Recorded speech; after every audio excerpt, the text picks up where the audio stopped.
every single demon on their way to a Super Bowl, but it also means the path is very difficult and things are only getting started.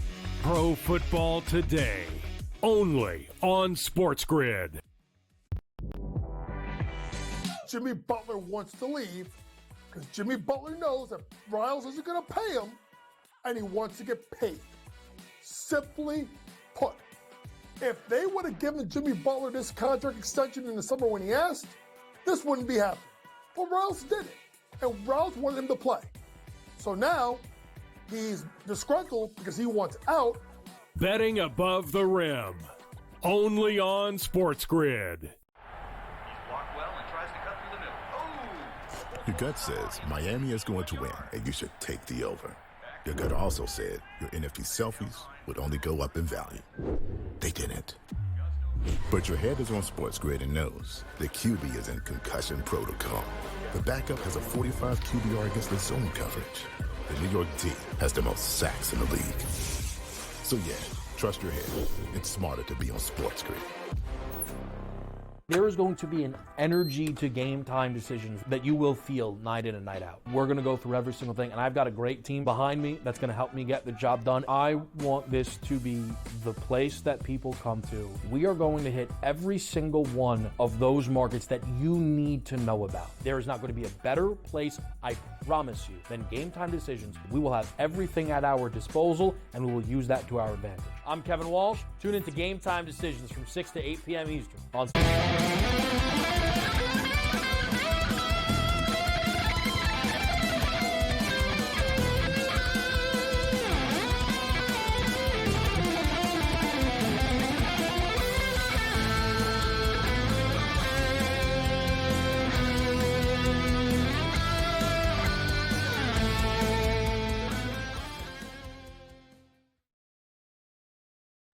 Let's roll. This is SportsRage. I am Gabriel Morency, the pistol players, the hustlers, the people that bust up, and everybody else in between. Let's do this thing. The Friday Night Freak Show has begun. Countdown to kickoff continues. Now just 9 days away from Super Bowl 59. We're breaking it down this evening. We'll jump in to the long list of props that have been posted. We've been promising it would go over the list, but we'll just start going rapid fire through the literally like thousands of options that are out there for the championship game. But we got games going on right now, and we got a good Big Ten game going on right now as we speak. Purdue and Indiana are going back and forth. The Hoosiers were getting like 12 points tonight. People thought they were going to get pasted by Purdue, but they were winning early, and then Purdue went on a big run. Like Indiana had the lead at the half, and then Purdue went on like, I don't know, 17-2 run or something like that, whatever. They went on a big run. They took the lead. Looked like they were going to pull away, but then the Hoosiers came back and went on a run. It really has been going back and forth, 72-71 right now with about 2.5 minutes left in the basketball game. We like the over of this game. And it's funny because I've been sitting here watching the game, stressing out the total, and I don't know, like in my head, I kept on thinking it was higher. I'm like, what do I got here, 151.5, 152? It's like, no, I got 146, and in fact, they're moving in on it right now. 72-72 with 2:10 left in the basketball game. But we did play an in-game over 156.5, which I'm not sure it's going to get there. Maybe it goes to overtime.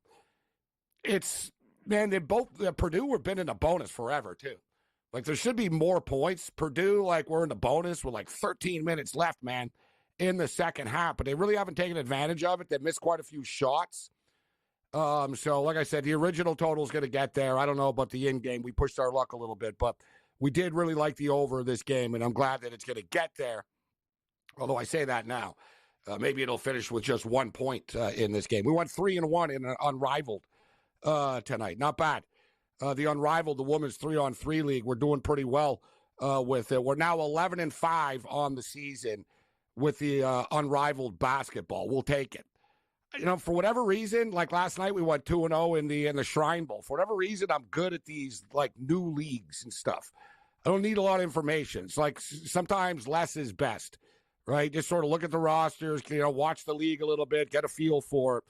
There's no data. There's no there's no anything. There's only a couple 100,000 people watching this stuff, and I don't think too many people are betting it actually. Because I'm posting picks. A few people are. Our boy Rob Vino has jumped on board because he sees that I'm scorching in this unrivaled stuff. And speaking of Rob Vino will not be with us this evening, unfortunately. Rob is a mainstay on Friday nights, of course, on the Freak Show. But Rob unable to join us this evening. He's under the weather. He's been unable to do shows all week, actually. So we wish Rob Vino the best in Philadelphia. You know what, though? I've been messaging. Me and Rob have been going back and forth tonight. So I'm going to ask him any Super Bowl advanced looks here, as Rob is in Philadelphia. He's up. He just can't talk, he says. Like his throat is shot and he's got some sort of illness right now. So we wish Rob Vino the best. His colleague, Tony Finn, nothing stops Tony Finn. Besides, I don't know. Yeah, that's not true. Some things can stop Tony Finn. It's an open-ended question. But Tony Finn's joined us where he's like, I just got out of the hospital. I just had a car accident. There's always something with Tony. So that should be the segment. What happened to Tony tonight? So Tony Finn will judge. Our boy Joe Gibbs will step up and in. We'll take a look at the NFL referees. The refereeing crew has been announced for the championship game, and Joe's always got a ton of great information that can also help us with some props. And speaking of props, I know that a lot of people are done with the whole Taylor Swift thing. And listen, I'm not at the front of the line going to see her play live. I've got nothing against her, but I am sick of seeing her. I am sick of seeing Patrick Mahomes. Travis Kelce, he's one of the cooler dudes on the Kansas City Chiefs, actually. I don't really have a personal beef with Travis Kelce, but it's strange that Philadelphia have somehow become like America's team coming into this football game. And it was funny, although I don't think Sirianni thought it was so funny. Sirianni was on the Pat McAfee show earlier in the day, and like they were just like, so like, what do you have to say to people and everyone that thinks you're a clown? Right? And they're like, and he said to him, he goes, it's hard to believe because no one likes you guys, but people are pulling for you. You can just sort of see Sirianni, like, he wanted to say something. What's he going to say? He's not going to make it worse. You just sort of see him like looking straight ahead into the camera, like, yeah, okay, guys, is this interview over yet or what? So they hear this. For the record, Sirianni didn't know whether they were favorites or underdogs or not. So he is living in his own world, this guy. He didn't know the point spread because he said they were glad. McAfee brought up the point spread, and Sirianni said, you know what? I'd prefer to be an underdog instead of a favorite. And they were like, no, you are the underdog, coach. He's like, oh, okay. So we're the underdog. All right. Yeah, slight underdog. All right, so this Purdue-Indiana game is a good one. We've got the Phoenix Suns and the Golden State Warriors coming up.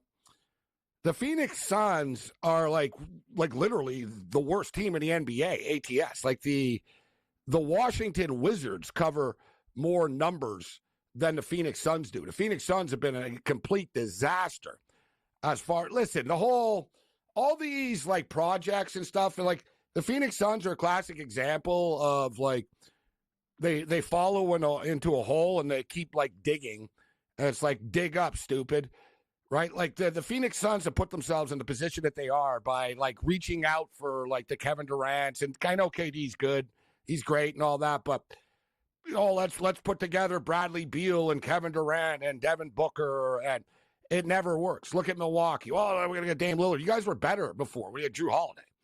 Right? And these teams now, like Jimmy, and now Phoenix, maybe Jimmy Butler will make it better.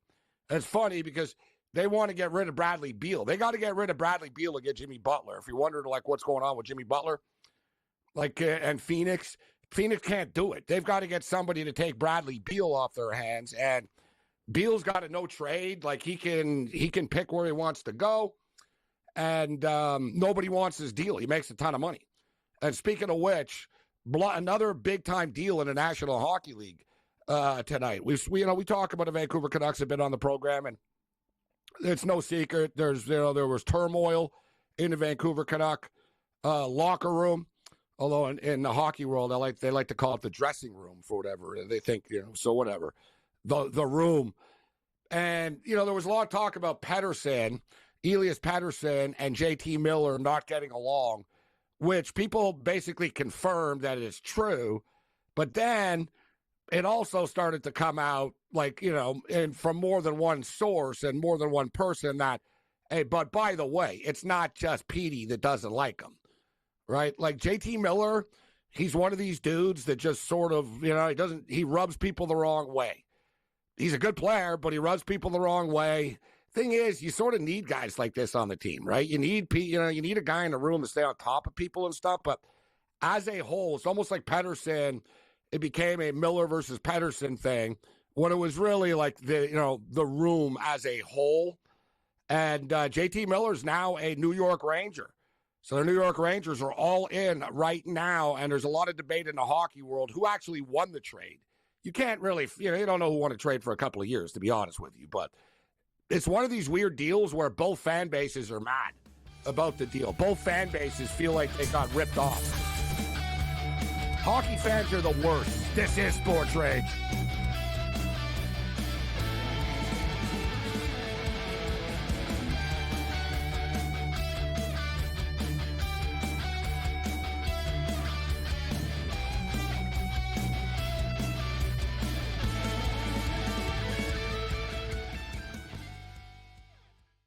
So my team didn't win this weekend, but I still did with this app that's taking over the game. Sports Millions Pick'em lets you make quick and easy predictions. Pick your favorite players, go higher or lower, and you can still win big even if your team loses. Plus, the multiplier is insane. With just a few picks, you can win big money.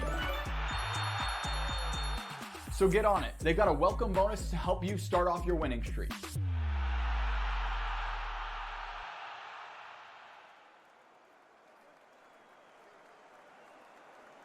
Anyone that's been to a sporting event, the atmosphere before a game, I think Game Time Decisions has that same exact atmosphere. This is our arena.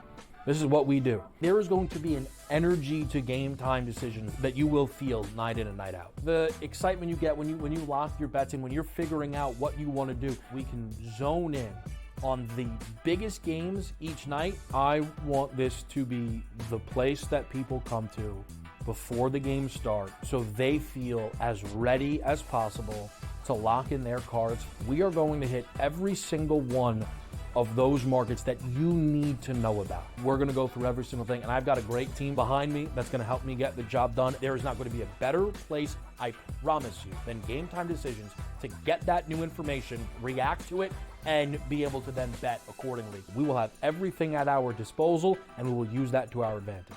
I'm Kevin Walsh. Tune into Game Time Decisions from 6 to 8 p.m. Eastern on SportsGrid. The two guys that can do it all. Too much electricity this morning. This is a good time. We're having a lot of fun. I had to do a triple take. Ka-ching! Why? Because of parity. I didn't mean to offend. Yeah, it's not going to happen. Load management is a dirty word. Let him rip. You know what? Circumstances provide the results. What? How do you do this once? Oh, Donnie, you've got such a good show there. A network that is booming.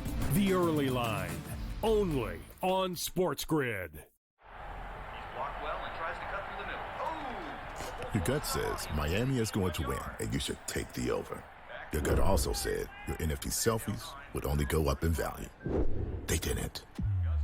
But your head is on SportsGrid and knows the QB is in concussion protocol. The backup has a 45 QBR against the zone coverage. The New York D has the most sacks in the league. So yeah, trust your head. It's smarter to be on SportsGrid.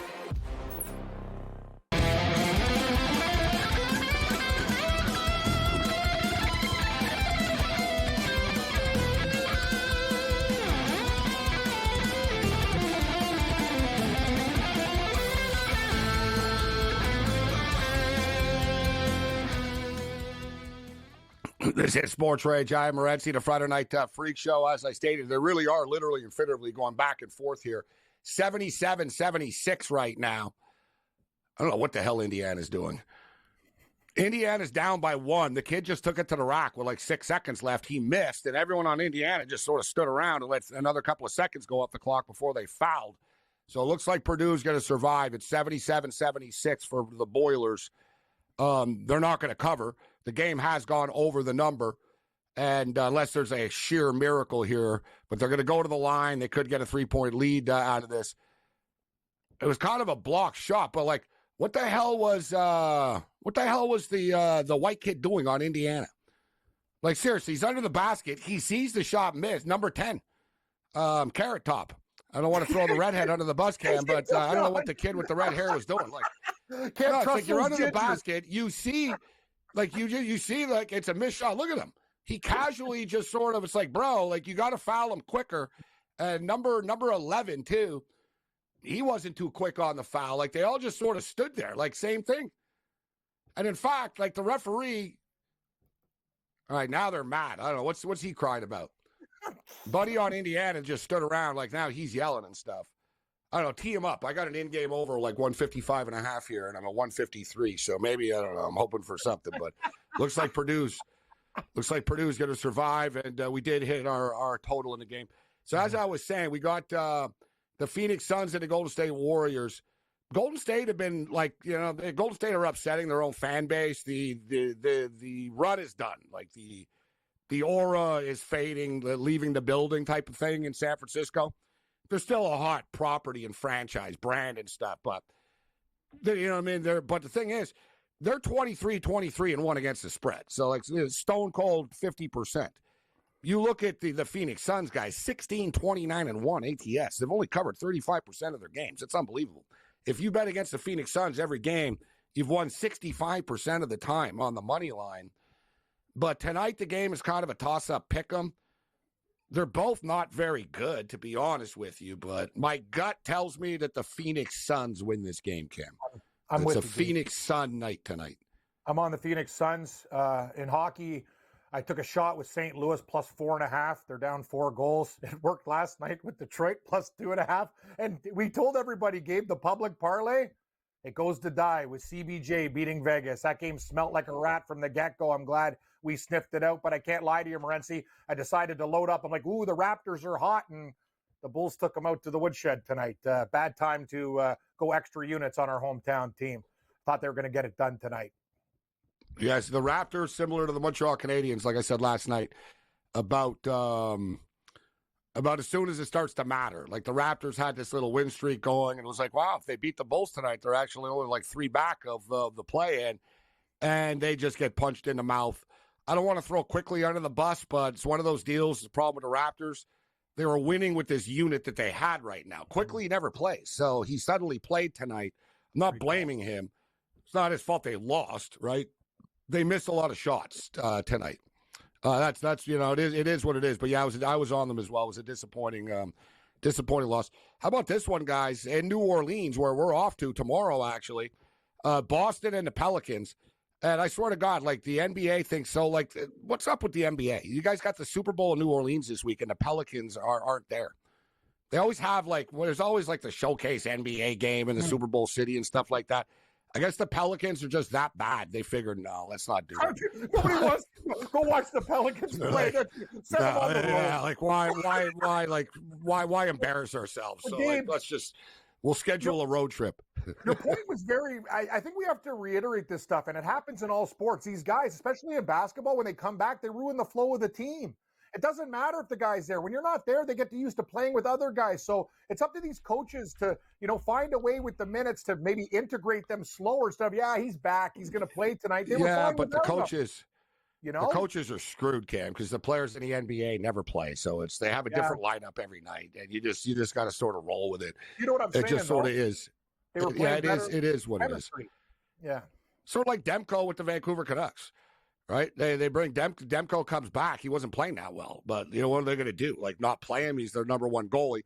And speaking of the Vancouver Canucks, they're about to lose right now, which is kind of strange. They played well. We'll bring Lou in a second. But the Canucks have played well tonight, but they were in a weird spot. JT Miller got traded, literally like half an hour before the game. He got pulled like he was a late scratch. The Mancini kid from the Rangers that was part of the deal, he was playing with the Hartford Wolfpack. And they were in Montreal, and they pulled him off the ice. Like, the game was about to start, and they pulled him off the ice. So, we were reposting this stuff. Like, people are on top of everything. People are like, Mancini was just pulled off the ice. I think it might be Bridgeport, wherever the hell they're from.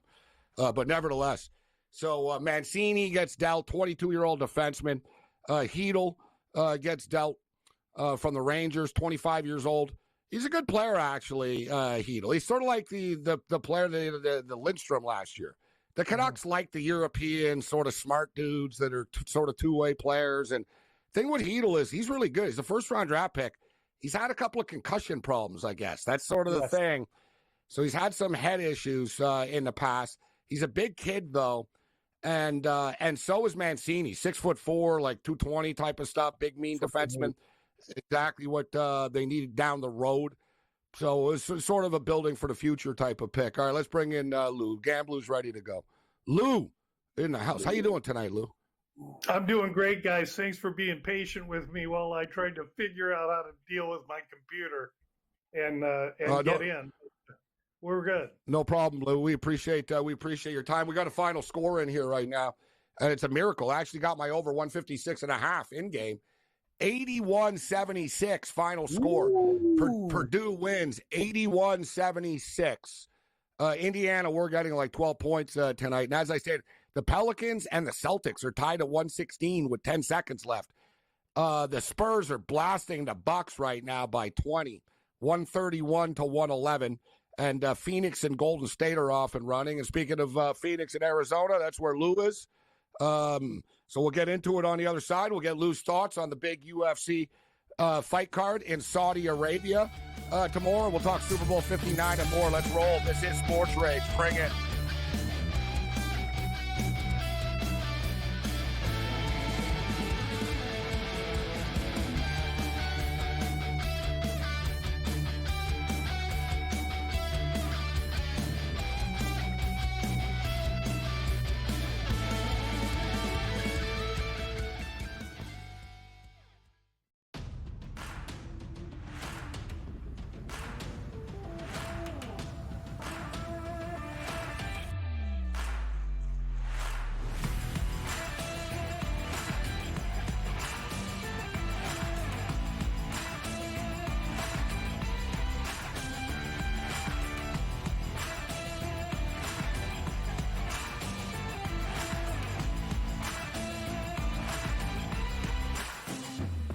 There is going to be an energy to game time decisions that you will feel night in and night out. We're going to go through every single thing, and I've got a great team behind me that's going to help me get the job done. I want this to be the place that people come to. We are going to hit every single one of those markets that you need to know about. There is not going to be a better place, I promise you, than Game Time Decisions. We will have everything at our disposal, and we will use that to our advantage. I'm Kevin Walsh. Tune into Game Time Decisions from 6 to 8 p.m. Eastern on SportsGrid.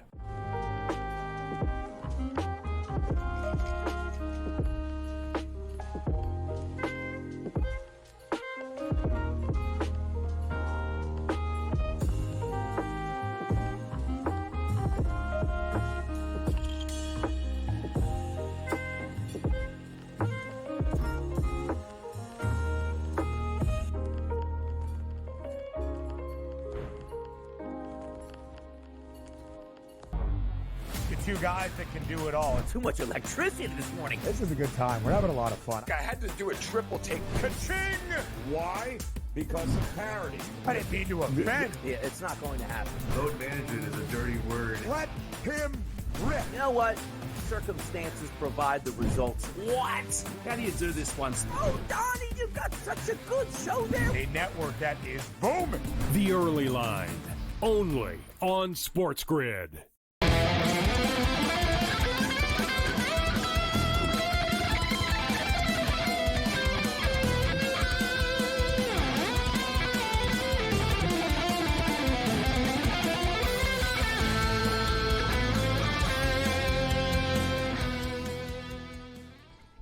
This is Sports Rage. I am Gabriel Morency, the Pittsburgh Players, the Hustlers, the people of Buster, and everybody else in between, including our boy Paco in San Diego. Paco Healy. What's up, Paco? Chris Warren in Texas in the house.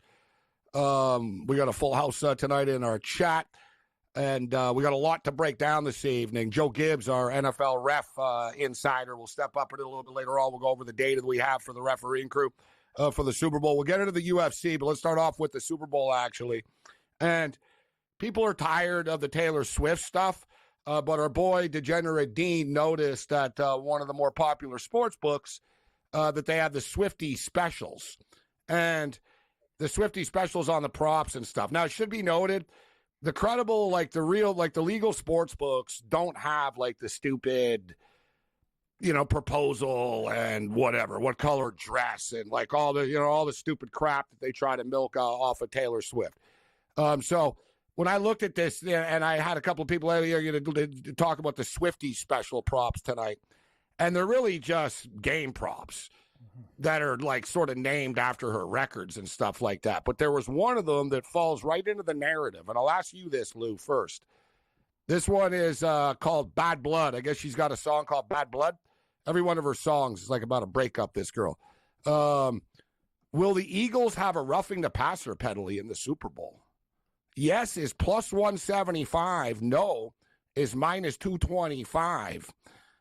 The Eagles are pretty edgy to begin with, and considering how they protect Patricia Mahomes, I wouldn't be surprised, Lou. I don't think this is a bad play at plus 175. Patricia Mahomes. That was great. I would agree overall, Gabe, but the Philly defense is not predicated on pass rush. It's really, it's front seven against the run. And so if you look at their sack numbers through the years, it's not exemplary. But their defense is exemplary. So, tread that prop as you will. I'm really conservative when it comes to the Super Bowl, just because it's the last game and the books want you to bet a lot of money because they've got nothing going for the next 4 or 5 months afterwards. Doesn't mean that you have to. I know I'm a wet blanket and I'm a damper, but I'm not here to just throw money around because I want to play props. You're a smart blanket. Want to shoot with a rifle and pick some areas that I think I can win, and I think I got You know what my approach is, Lou? And you are right. And I've learned, when I'm not going to deny when I was younger, I've made Super Bowl mistakes. I've gone all in and, there's no way this team doesn't win and all that type of stuff.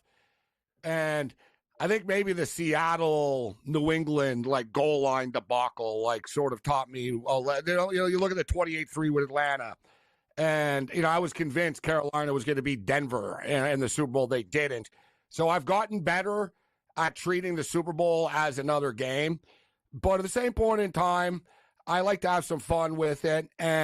But it's sort of like betting on MMA, Lou, in which you like the underdogs. I won't bet a prop at minus money. You know what I'm saying? Like if I see this at plus 175, I'm like, all right. Like I'll stockpile, like, let's say, like, 6, 8, 10 plus money type of plays that I think have a legitimate chance of winning, where I only have to win like 40% of them, Lou, where I don't lose money, 35, 40% of them. So that's my approach. I'm not going all crazy with every prop and this player and that player. I rather chip away and take my chances with the plus money props. Like, here's a good one. Will the second half, will it be tied after the first half? Plus 850. It's not a bad number right there, right? Plus 850, tie game at the half. So I'm sort of looking at the plus money plays. No argument there. That's what I try and do as well. That said, if one hits me in the teeth, that's a negative number, but I believe there's great value there. I'll take it. And here's one. Barkley anytime touchdown, minus 200. Minus 200. Let's run from that. Not me. I'm going to run to it like that lover on the beach looking at that bro. I'm telling you, Barkley to score a touchdown, minus 200, I think is a wonderful consideration, and I'm all about it. Crazy thing is, too, he's been scoring these touchdowns in the first drive recently, too, Barkley, so you could cash that ticket early. That's sort of like what Joey Odessa said to me years ago about not being afraid to, when he's betting on MMA, not being afraid to lay a favorite. He goes, if I think he's going to win, I'll lay 285. He goes, I won't stay away from it because of the price. But he goes, I also, I'll take underdogs as well. I think there's sort of a limit to how high you can go. But I'm interested. It's fascinating to hear you say, Lou, that even you're in to Saquon Barkley scored a touchdown in this game.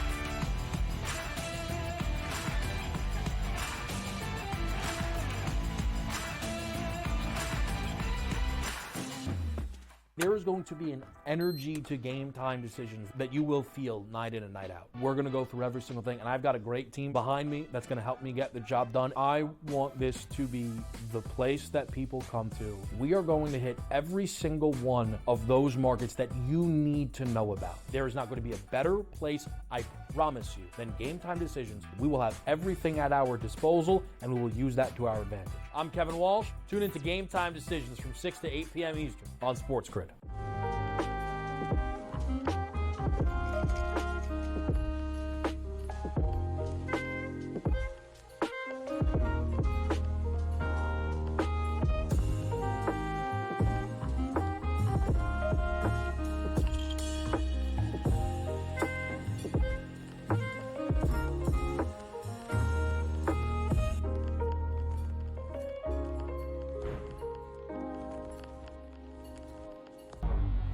Two guys that can do it all. Too much electricity this morning. This is a good time. We're having a lot of fun. I had to do a triple take. Ka-ching!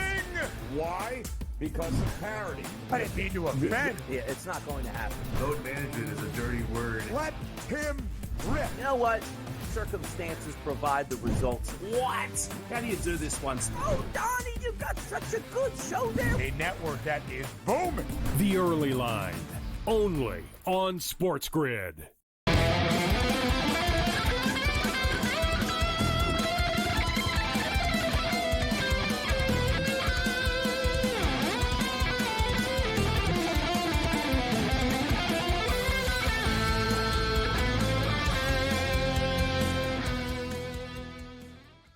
This is Sports Rage. I am Gabriel Morency. The Friday Night Free Show continues. All right, so countdown to kickoff continues as well. We'll get back to the Swifty specials, which are really just another reason to get your money, like Lou said.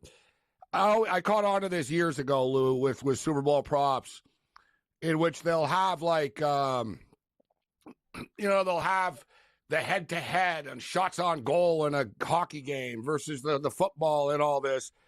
And a lot of the times, it's like the same bet, but they package it in like 8 different ways and different names, right? I mean, you know what I mean? Oh, this is a Taylor Swift special. What's so Taylor Swift about will the Eagles get a roughing the passer penalty? Exactly. Right? Like, it's not a Taylor Swift special. Like, it's a prop. But they use Taylor Swift to bring you in the store.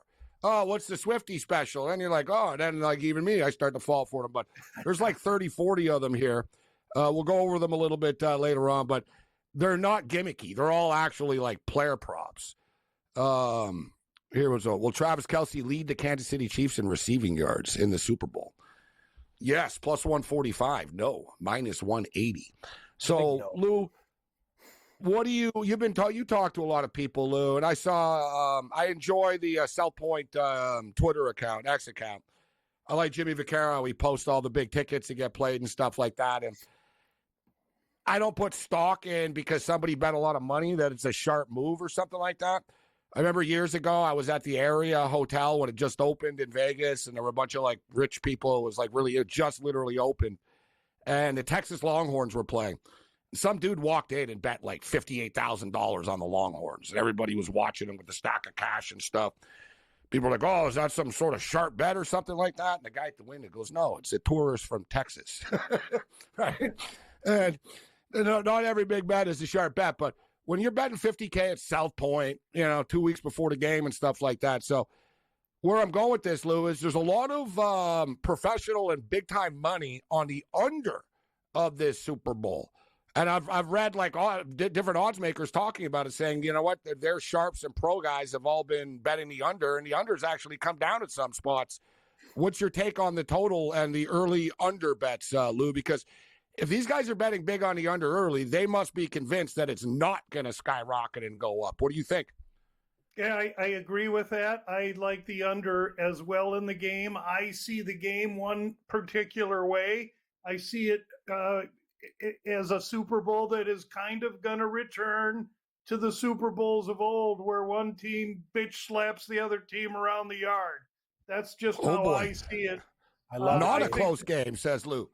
Yeah. Not a close game. I got it like, I'll call it 30-20, right on the number.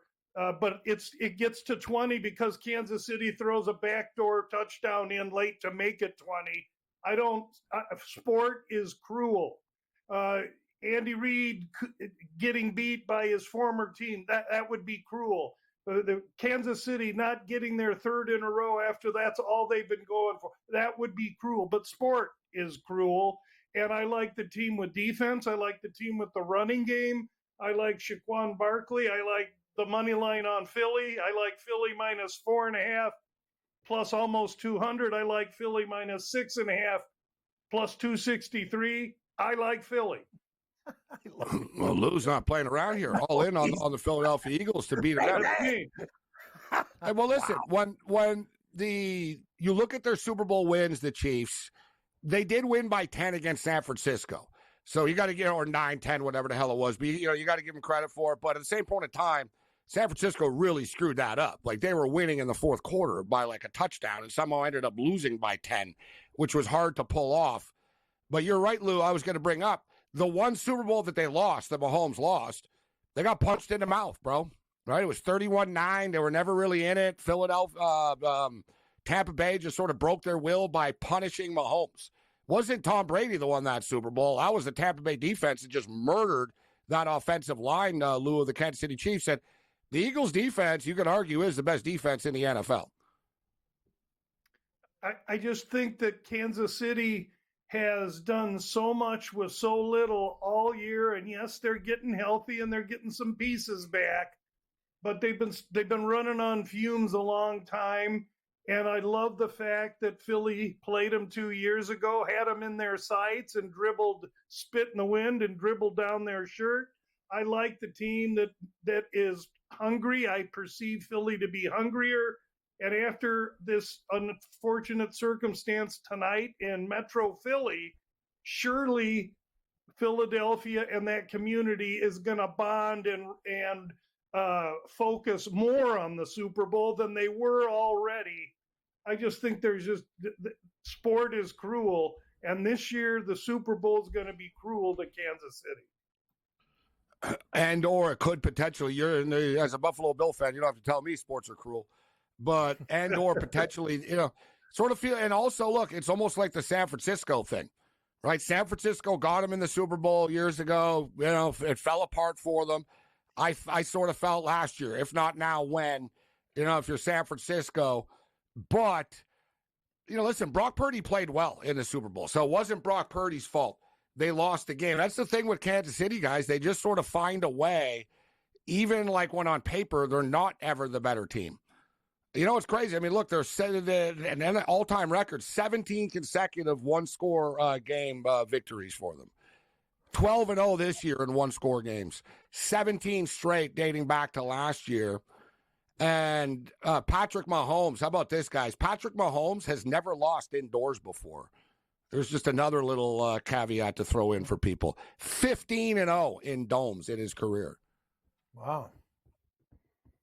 That's crazy. All those trends are great, but when we drive a car, we don't look at the rearview mirror. I mean, yeah, the trends are important. You need the rearview mirror. You need the rearview mirror to see but everything a trend is what happened yesterday. It has nothing to do what's going to happen today and or tomorrow. And I just think all that weight, all the weights on Kansas City, all the pressures on Kansas City. They want to try and put themselves in the same tier as Tom Brady and the Patriots. So they're the ones that are stressing. And I think Philly has an easier coaching job.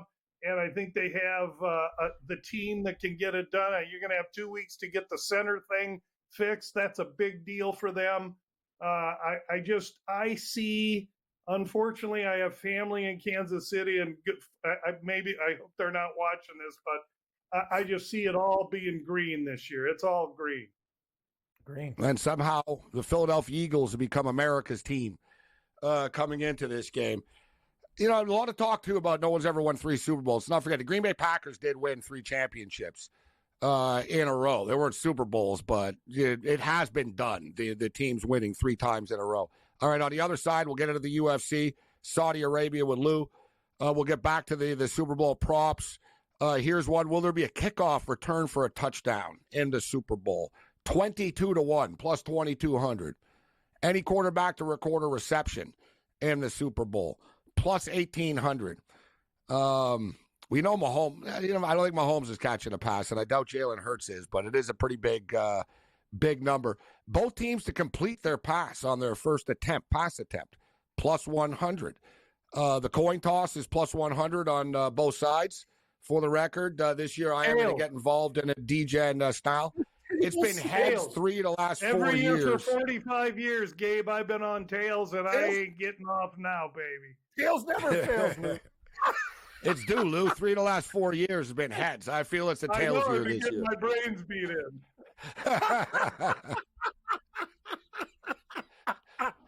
Oh, that's great. Will there be a 60-yard field goal in the football game or longer? Yes is 20-1. Butker is really, really good, but they don't. Yeah. He's like a 55-yard type guy. Elliott can't. Like, Elliott has a hard time making an extra point now. Not Elliott. Can't get that.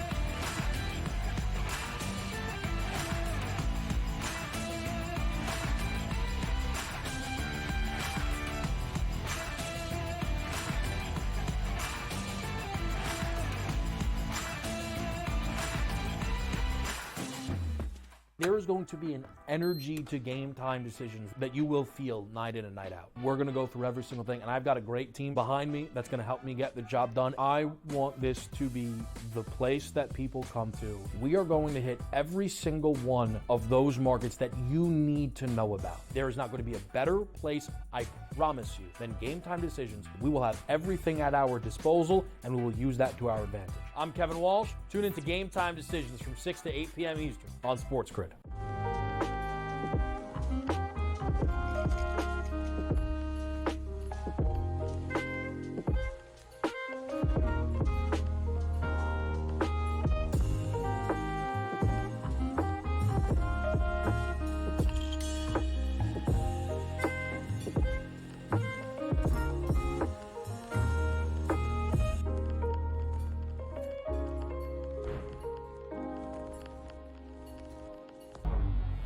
Two guys that can do it all. Too much electricity this morning. This is a good time. We're having a lot of fun. I had to do a triple take. Ka-ching!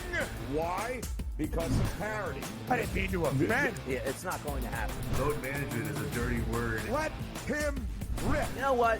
Circumstances provide the results. What? How do you do this one? Oh, Donnie, you've got such a good show there. A network that is booming. The Early Line, only on SportsGrid.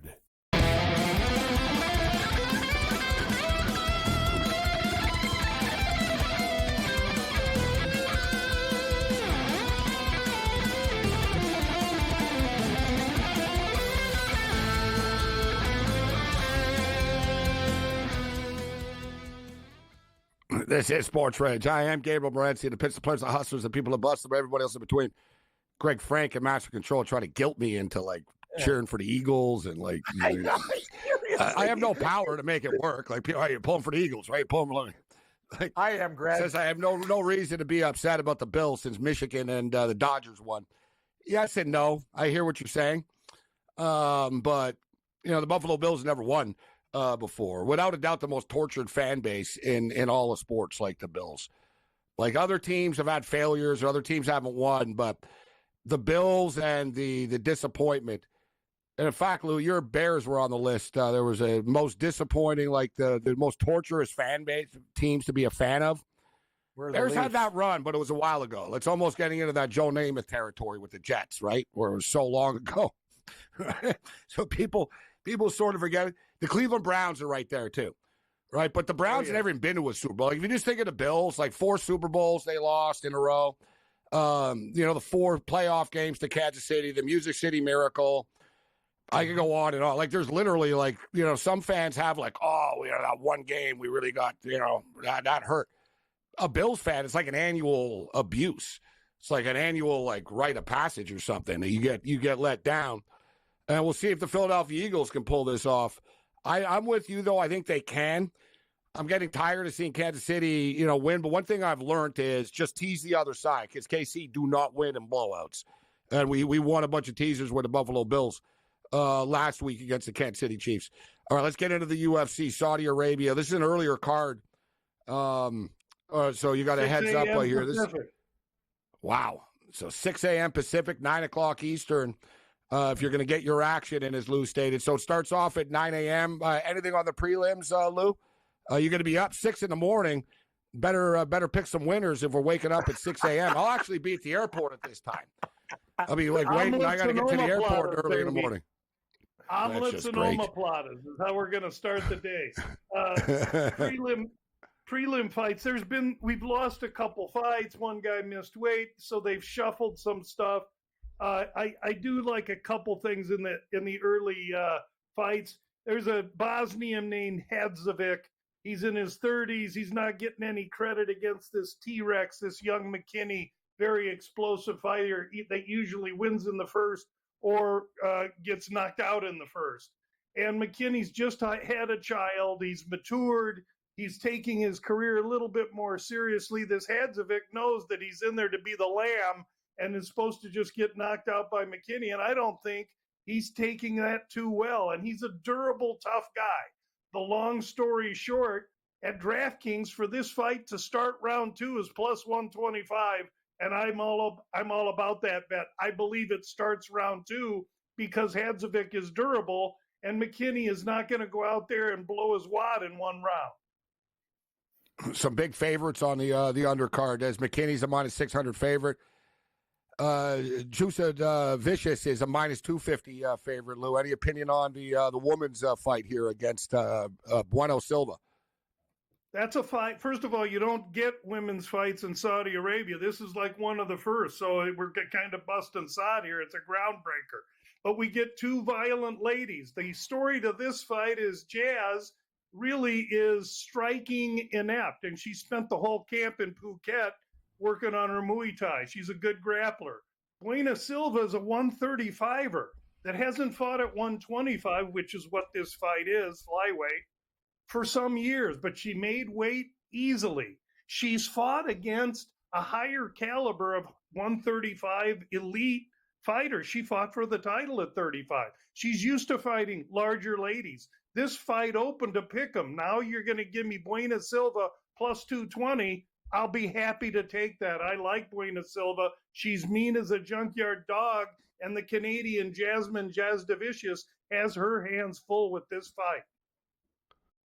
Have you noticed any tendencies, Lou, or trends of American Canadian fighters going to fight in Saudi Arabia against Eastern Europeans and the Muslim fighters? Well, you lead me right into that, Gabe. I mean, just like when we go to Brazil and you get some fights that are kind of stacked or more favorable to the local regional fighter, you surely have to be aware of that here because we're in a Muslim crowd, a Muslim country, and so the Russians and the Muslim fighters, we need to diagnose who those are because there could be a little home cooking involved with that. They didn't bring them there to lose either, right? It doesn't mean they're going to win, but they didn't bring them there to lose, right? It's a sort of the showcase. And there's a lot of them that are the favorites. What about the Gill? So you got a lot of them here. Mike Davis actually is a minus 150. I'm looking at the some of the bigger favorites. I want you to stop there. That's a fight we want to talk about. Mike Davis, and so what do you think about this fight? Minus 150 favorite. Yeah, this a fight that opened Davis like minus 125, and he took a lot of early money. When the fight got up to Davis minus 180, 190, you saw some buyback on Zayam. Zayam is a French fighter who's won his last 4, but he's won his last 4 against guys completely made for him. and guys that are not well-rounded mixed martial artists. He knocked out Matt Travola brutally in his last fight, and everybody saw that and thinks this guy's lightning.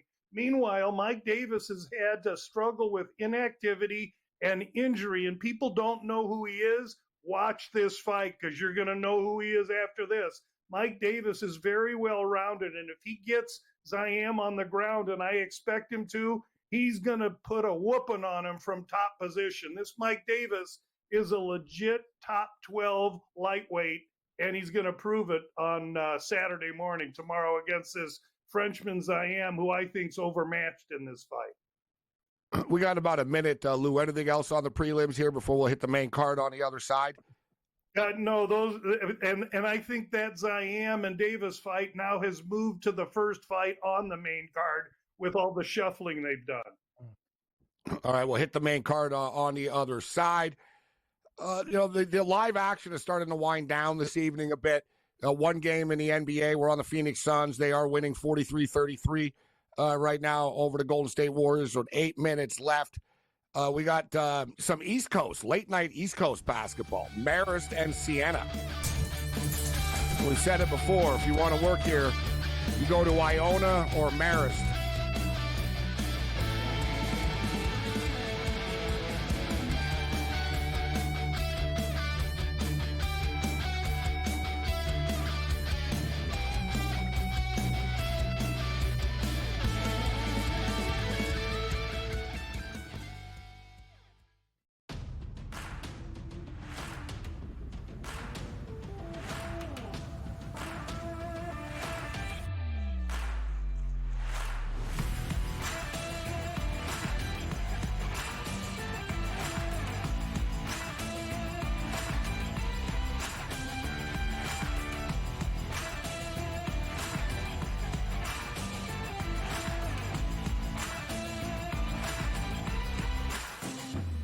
There is going to be an energy to game time decisions that you will feel night in and night out. We're going to go through every single thing, and I've got a great team behind me that's going to help me get the job done. I want this to be the place that people come to. We are going to hit every single one of those markets that you need to know about. There is not going to be a better place, I promise you, than Game Time Decisions. We will have everything at our disposal, and we will use that to our advantage. I'm Kevin Walsh. Tune into Game Time Decisions from 6 to 8 p.m. Eastern on SportsGrid.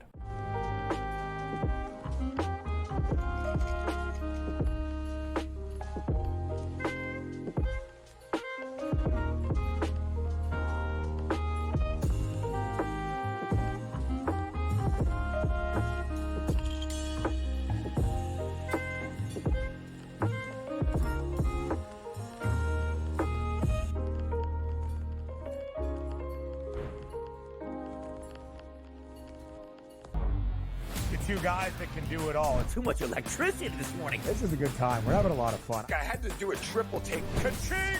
Why? Because of parity. I didn't mean to offend. Yeah, it's not going to happen. Load management is a dirty word. Let him rip. You know what?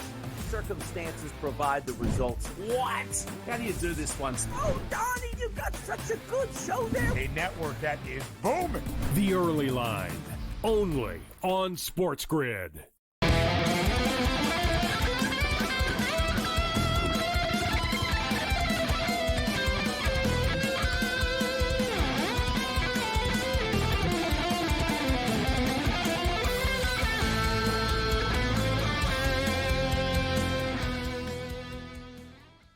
This is SportsRage. I am Morency. Countdown to kickoff is on 9 days from Super Bowl 59. And we will be in New Orleans all week next week, breaking it down. We've got some great guests lined up. We'll be on Media Row. We'll be at the Media Circus at the stadium on Monday night with some coverage. There'll be no SportsRage live next week, like at 10 o'clock Eastern time. So keep it locked in here on the grid. But we will be doing a live hit / show daily from Media Row at like 5 o'clock type of deal, I think, like 6 o'clock. It's a loose, you know what I mean? We're not there yet, so we'll stay tuned, but keep it locked here on the grid all week long. And there'll be a ton of great bets, guests, and all that type of stuff. All right, so we got Lou for a couple of more moments. Lou, let's get to the main the main event. Israel Adesanya returns. So this is a big time. Like I said last night, we were talking about this card. Big time stuff because they're going to Saudi Arabia, right? If they were going to Vancouver or Virginia, they wouldn't do this for a fight night. But for the Saudis, they will. So Israel Adesanya, minus 163, minus 163 favorite, and Michael Venom Page is a plus 160 underdog, Lou. Then you got Pavlich and Rosenstruck. What do you think about those three fights? I like all those fights. I like Pavlovich a lot in his fight against Rosenstruck. In his last, he fought an ex-training partner. He didn't come prepared. He got completely blistered. And now he fights another guy that he used to train with. But I think he's more mentally prepared. His last fight, he was 259. This fight, he's 246. So he's fit. He's ready to go, and he's fighting a guy from Suriname in Rosenstruck that's primarily a striker, must stay on his feet. The wrestling advantage for Pavlovich is too much. He's a parlay piece. Co-main event, Magomedov and Page. I see Page as too fast, too quick, too skilled. If you saw what he did against Ian Gary, this kid he's fighting ain't Ian Gary. He's a undersized middleweight that's slow as evolution and only has vision completely out of one eye. I think Shara Magomedov has plenty of power. Will he catch Page? Because if he does, he can knock him out. But I think Page is too skilled, and I like Page via decision at a plus 275 number. And you might even go to some further props. That fight to be won by split or majority decision because it's a 2.5 round over minus 240 or so. So they're telling you it's going to decision. And if Page is going to win, you could get some home cooking funny judging. And so that split majority decision could come in. Izzy against Imavov.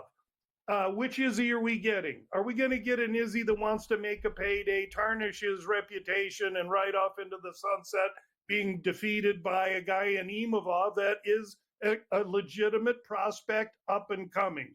I think Izzy has focus. He knows that his reputation is online. His legacy is online. And if this fight gets to 3, I like the fact that Adesanya has the skill and the experience to be able to navigate fights in championship rounds where Imavov has been known to slow a little bit as the fight wears on. So Izzy, Pavlovich, Page is an underdog. Then we go to Oliveira and Nurmagomedov, the classic Brazil versus Russia hatred fight, the vice grip wrestler against the flamboyant striker. In this one, I like the fight to go to decision at a plus 100 or a minus 105 kind of price tag. Both these guys are durable. Both these guys are skilled. They're 135ers in a huge cage, and I see this fight going to decision. Great breakdowns, Lou. Awesome stuff. Thanks for the insight. And I'm always a fan of these early cards, actually. I like what, there's nothing wrong with some Saturday morning, Saturday afternoon MMA, UFC action. And as we stated, it gets started at 6 a.m. Pacific on the West Coast, 9 a.m. Eastern. That's when the undercard starts, and the main event around 2 o'clock Eastern or so. Lou, awesome stuff as always. Gamblu.com. You can follow Lou on X as well, at Gamblu. Anywhere else you want to plug, Lou, where people can find you? The About Business podcast is available at Gamblu.com. Check it out. Gabe, have a great week next week. You too, Cam. Everybody enjoy the Super Bowl, and Gabe will speak soon. Hey, it's always good catching up with you, Lou. Awesome breakdowns as always. Thanks, Lou. Enjoy the games. Thanks.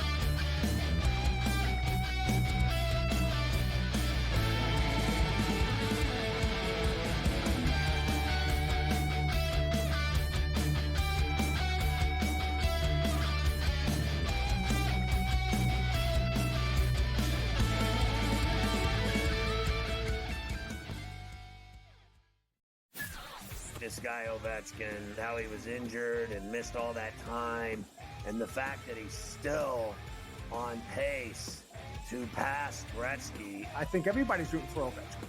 at this point in time. And I think he'll do it as well. So it's a feat that no one ever thought Scotty would be broken. It's going to be broken, and it's probably going to be broken because he's not going to stop shooting. Pharrell, coast to coast, only on SportsGrid. We all know MVPs don't win the Super Bowl. It's not about MVPs, man. The only MVP, fine. Win the MVP of the Super Bowl. Nobody cares about the MVP of the regular season besides people that bet on it, the actual player themselves, and their agent that's getting a cut of the bonus money. Other than that, who cares? What do you care who wins the MVP? Like I said, unless you bet on it. Right? If you bet on it, fine. Then I guess you care. SportsRage tonight, only on SportsGrid. You know, they have a lot of hopes, and they thought last year they were turning the corner. Even early this year, they start turning the corner, and then you lose 13 games in a row. Edmonton chipped away, got a late goal, won the game 4-3. I felt like they dominated the third period. They moved the puck on that power play. It was an exceptional hockey game. It went over the total. Only on SportsGrid. Your gut says Miami is going to win, and you should take the over. Your gut also said your NFT selfies would only go up in value. They didn't. But your head is on SportsGrid and knows the QB is in concussion protocol. The backup has a 45 QBR against the zone coverage. The New York D has the most sacks in the league. So yeah, trust your head. It's smarter to be on SportsGrid.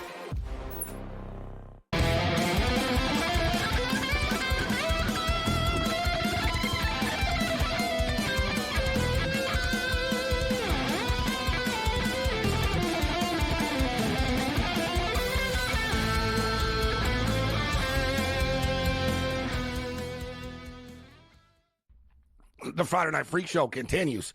This is SportsRage. I am Gabriel Morency. Phoenix Suns looking good tonight.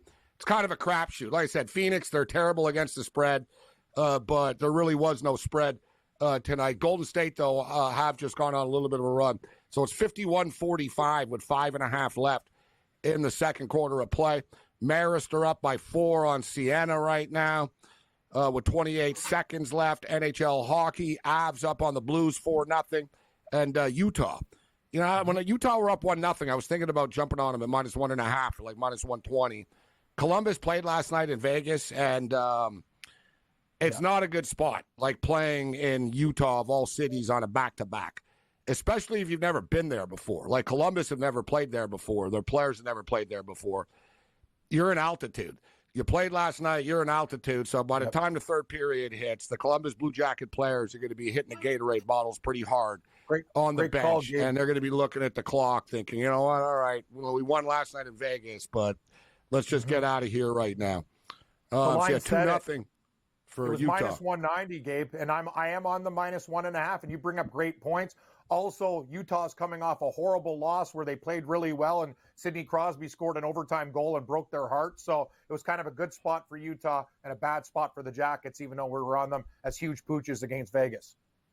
All right, so countdown to Super Bowl 59 continues. Let's bring in Joe Gibbs, NFL Ref Stats 1 on X. You can find him over at Sharp Football as well, NFLRefStats.com. Joe, always a pleasure. Thanks for joining us. How you doing tonight, Joe? Good, guys. How's it going? All right, we're looking. You know what? I'm actually looking forward to the game more than I thought I would, considering I'm a Bills fan. In past years, I've been beaten down after the Bills have lost, and I'm like, oh, God, screw the Super Bowl. And it's like, you know, I don't like either team and this or that. It's just sort of, I watch the game, I bet the game, but I'm not happy about it. I don't like these teams per se. I got nothing against the Eagles, actually. I don't like the Chiefs, but it is a great game from a football perspective, Joe. I mean, the Eagles, we knew all year the Eagles were a great football team, and the Kansas City Chiefs are the two-time champions. So from a football, you know, people might not like it. They might be sick of Taylor Swift. They might, and Mahomes and all this. But from a football game perspective, it's a damn good matchup. I picked up some Taylor Swift prop bets this afternoon down at the Las Vegas Westgate Hilton, so we can. Yeah, everybody's cashing in. We went over some of the Swiftie specials earlier. What do you? What props have you bet for the game, Joe? Have you bet anything? Did you bet anything when you were down there?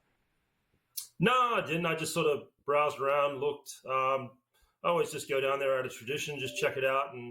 But no, I haven't bet anything yet. But I did. We'll touch on this later on. I did hear something very interesting down there that we'll touch on later. But let's get back to the game. I mean, the Eagles have the best squad in the NFL, player for player.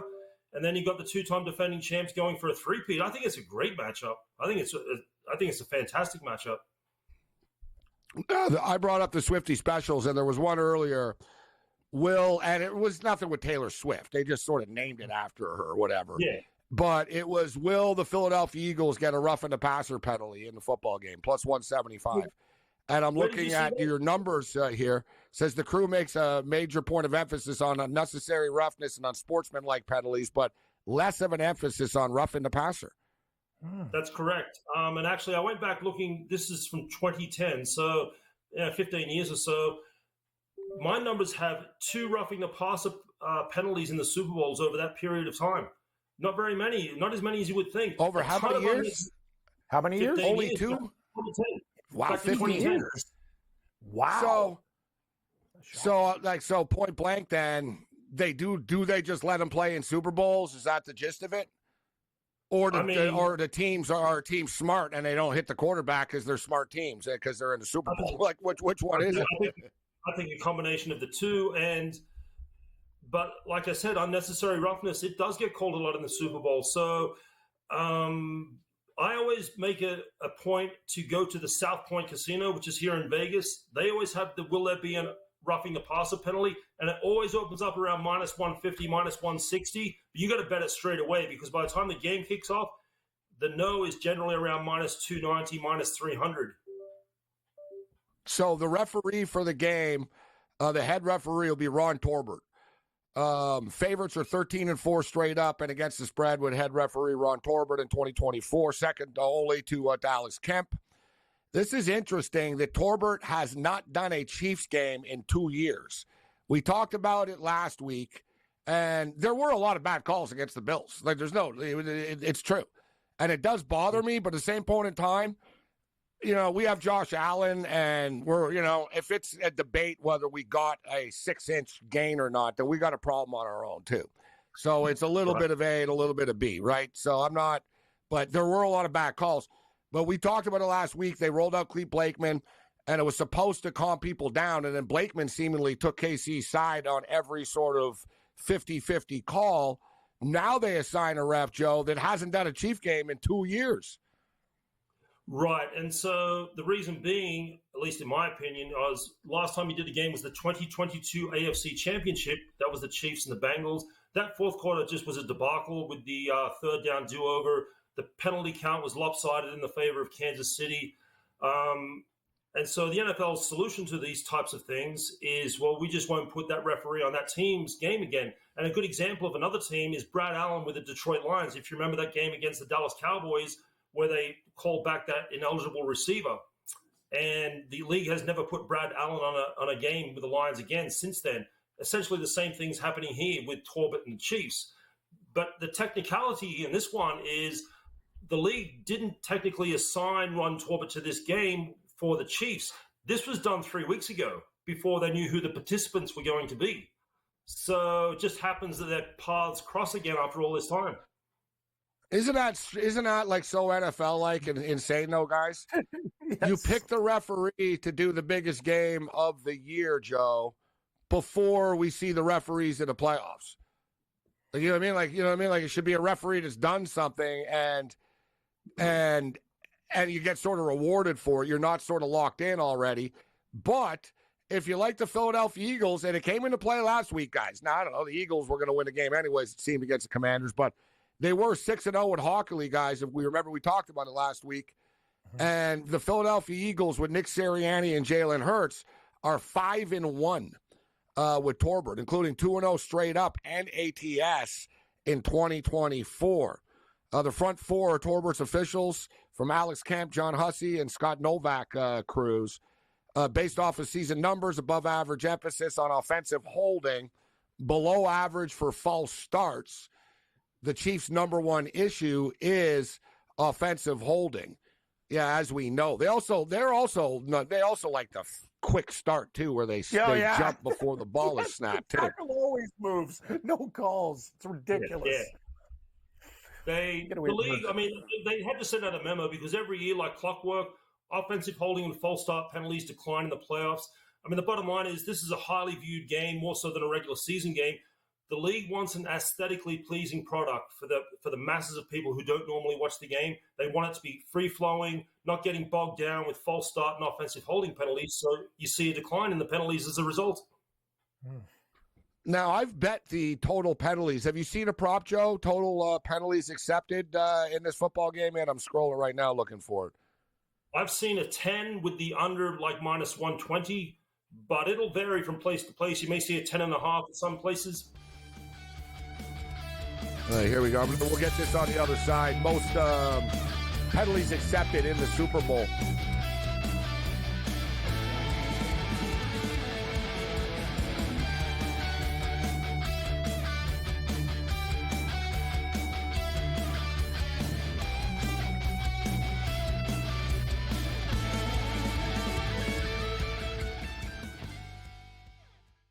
So my team didn't win this weekend, but I still did with this app that's taking over the game. Sports Millions Pick'em lets you make quick and easy predictions. Pick your favorite players, go higher or lower, and you can still win big even if your team loses. Plus, the multiplier is insane. With just a few picks, you can win big money.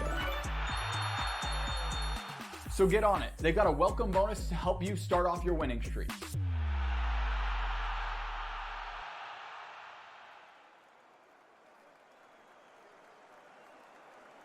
Anyone that's been to a sporting event, the atmosphere before a game, I think Game Time Decisions has that same exact atmosphere.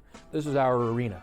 This is what we do. There is going to be an energy to Game Time Decisions that you will feel night in and night out. The excitement you get when you lock your bets in, when you're figuring out what you want to do, we can zone in on the biggest games each night. I want this to be the place that people come to before the game starts so they feel as ready as possible to lock in their cards. We are going to hit every single one of those markets that you need to know about. We're going to go through every single thing, and I've got a great team behind me that's going to help me get the job done. There is not going to be a better place, I promise you, than Game Time Decisions to get that new information, react to it, and be able to then bet accordingly. We will have everything at our disposal, and we will use that to our advantage.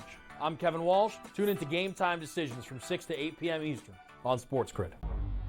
The two guys that can do it all. Too much electricity this morning. This is a good time. We're having a lot of fun. I had to do a triple take. Ka-ching!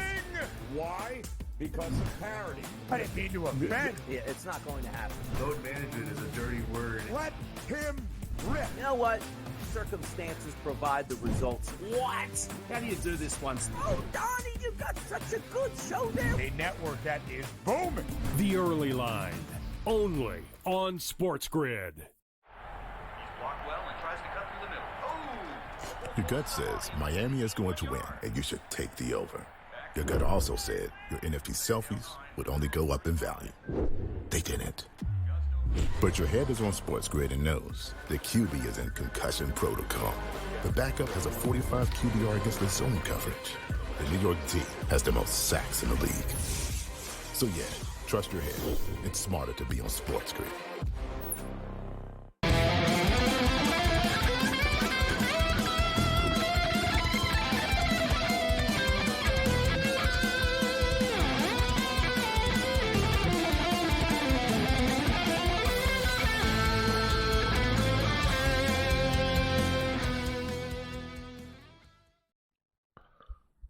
We're talking Super Bowl 59 right now with NFL ref guru Joe Gibbs, NFL Ref Stats 1 on X, NFLRefStats.com. Find him over at Sharp Football with Warren Sharp.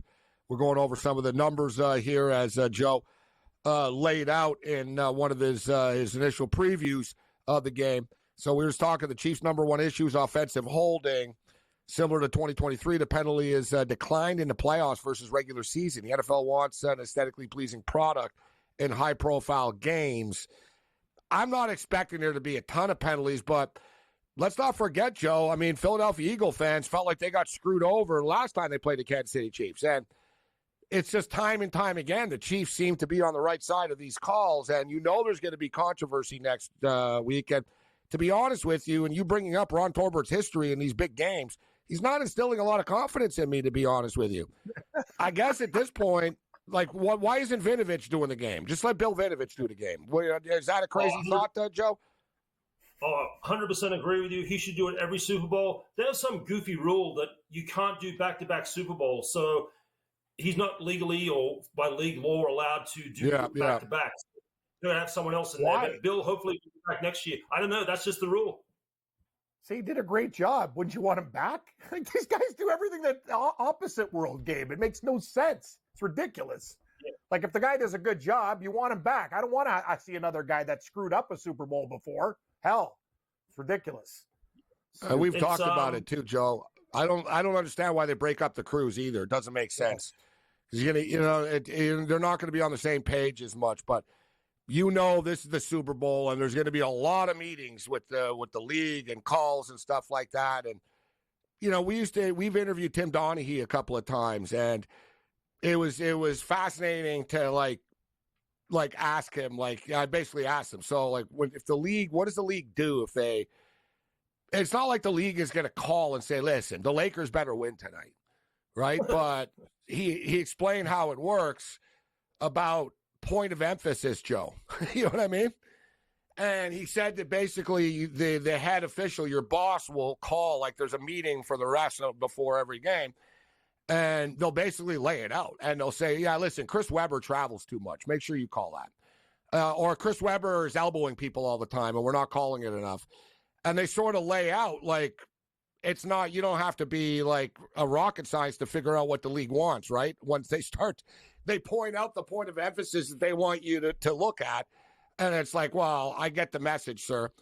And basically, if you don't follow it, you'll never do a big game again, right? Exactly. I mean, I asked the former head of officiating of the NFL that. I said, what happens if you look in the replay, in the camera, in the hood, and the league tells you that, no, we're overturning the call, but it's wrong. What can you do? Like, can you tell the league, listen, I'm on the effing field and you guys are wrong? And the guy point blank told me, he goes, you won't have a job long. He basically, like they tell you what the call is and you got to go along with it. Yeah, pretty much. The referees are just an extension of the league's wishes, really. They go out there and enact what the league wants. All right, so Kansas City, 17 consecutive one-score games, Joe. They found a way to win. As good as the Eagles look on paper, that's an incredible stat. I also brought up the fact that Patrick Mahomes, 15-0 indoors in his career. He's never lost inside a dome before. Interesting. I didn't know that. Interesting. Okay. It's a problem. Yeah, as if he needed any more more trends on his side. Then you get into Andy Reid. Andy Reid coming off of a bye week with time to prepare. To me, this is what it comes down to, Joe, is that Kansas City, we know their defense is elite, and we know Philadelphia's defense is elite, right? So you got Spagnuolo, you got Vic Fangio, you got two vets that have been around forever. They're going to come up with stuff that will, even though I personally like the over the game, but the defenses to me are kind of a wash. But then you get Kansas City. I mean, look, they frankly outcoached the Buffalo Bills last week, right? Sean McDermott's the kingpin of the Bills defense, and he got outcoached by Andy Reid and the Kansas City Chiefs offense. Like you saw the play calling. Like there were not a white jersey within like 5 yards of the Chiefs at times last week. They got outcoached. Right. Can Sirianni outcoach Reid? That's the question to me. No. One answer, no. One word. No, he can't. So, I mean, Philly's got the better – look, we're going to hit this a million times next week. Philadelphia, man for man, has the better roster. But at the end of the day, it's going to come down to, Reid, Spagnuolo, and Mahomes, that trio versus Sirianni, Fangio, and Hurts. I mean, you got to go with the guys who've done it time and time again. Jalen Hurts is the real key to me. Jalen Hurts didn't play great in the last Super Bowl. I know they scored points and stuff, but – there was the turnovers, too. I think just being in his second Super Bowl, I think is going to make a big difference. I think he's healthier this time, too. He's never 100%, but Like, to me, I'm believing in Jalen Hurts. Like, I like the Eagles, and I think one of the reasons why is I think Jalen Hurts will deliver in this game. This is his crack. This is it. I mean, Listen, how many opportunities did he get to go to the Super Bowl? Right. If both teams bring their A game, and that's a big if, of course, I think the Eagles win, and maybe handily. Like, they're stacked. The question is, do they bring their A game? Because we know what the Chiefs are going to do. They're going to bring it, maybe not their A game, but a B+. What do the Eagles bring? That's the key. A lot of people what's your like final score prediction, Joe? Yeah, what do you got, My prediction was 34-30 Kansas City. I think it's going to be a high-scoring game. And, again, it comes down to I trust the Chiefs kicker a lot more, Harrison Butker. Elliott is a liability, and that could play a part next Sunday. And it hasn't really been talked about too much. But, look, he gets up there even for an extra point. You never know what's going to happen, whereas Butker's as solid as they come. Again, you just got to go with that trio: Mahomes, Spagnuolo, Andy Reid. It's just hard to go against them. You're right about the kicking game. I actually did bring this up earlier in the week. The team with the better field goal kicking percentage, better field goal percentage made in the regular season in the last 21 Super Bowls, 15-6. Kansas City have the better field goal percentage. Field goals made against percentage, Kansas City have the better percentage there as well. Butker's the best in the league now. Thanks, Joe.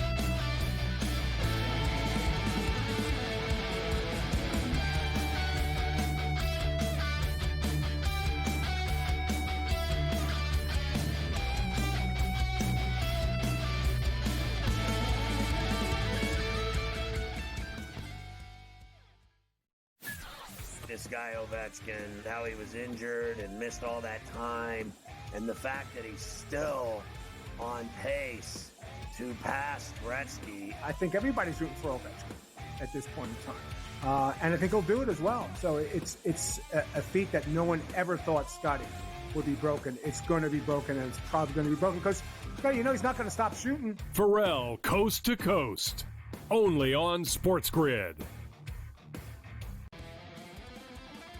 We all know MVPs don't win the Super Bowl. It's not about MVPs, man.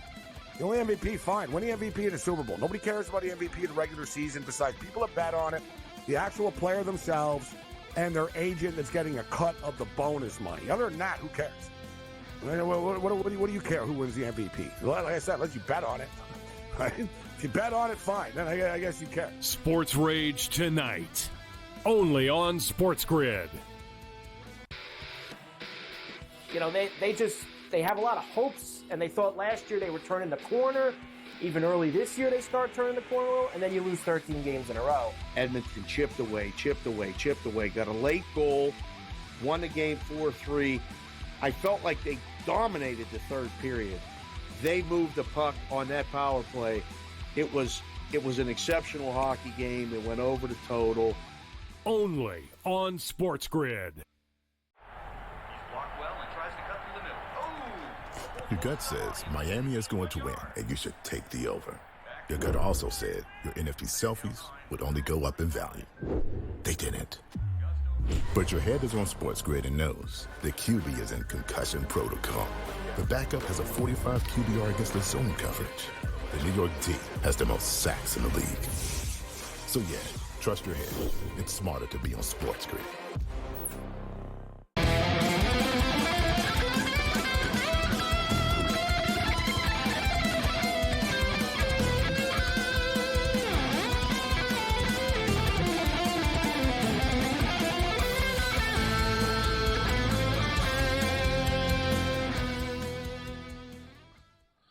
This is SportsRage. I am Morency.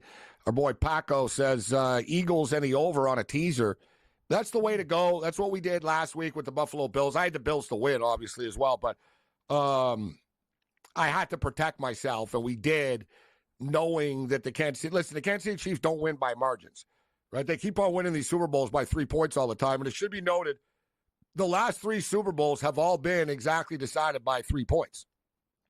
All right, so the last time that we didn't have, the Super Bowls used to be blowouts all the time. Now they're always close. And the last time we didn't have a close Super Bowl actually was when the Kansas City Chiefs lost 4 years ago. It feels like it was longer, but 4 years ago to the to Tom Brady and the Tampa Bay Buccaneers. They got beaten down, right? If you remember, they had offensive line injuries, and Tampa had a really good defensive line. It just blew it up on them.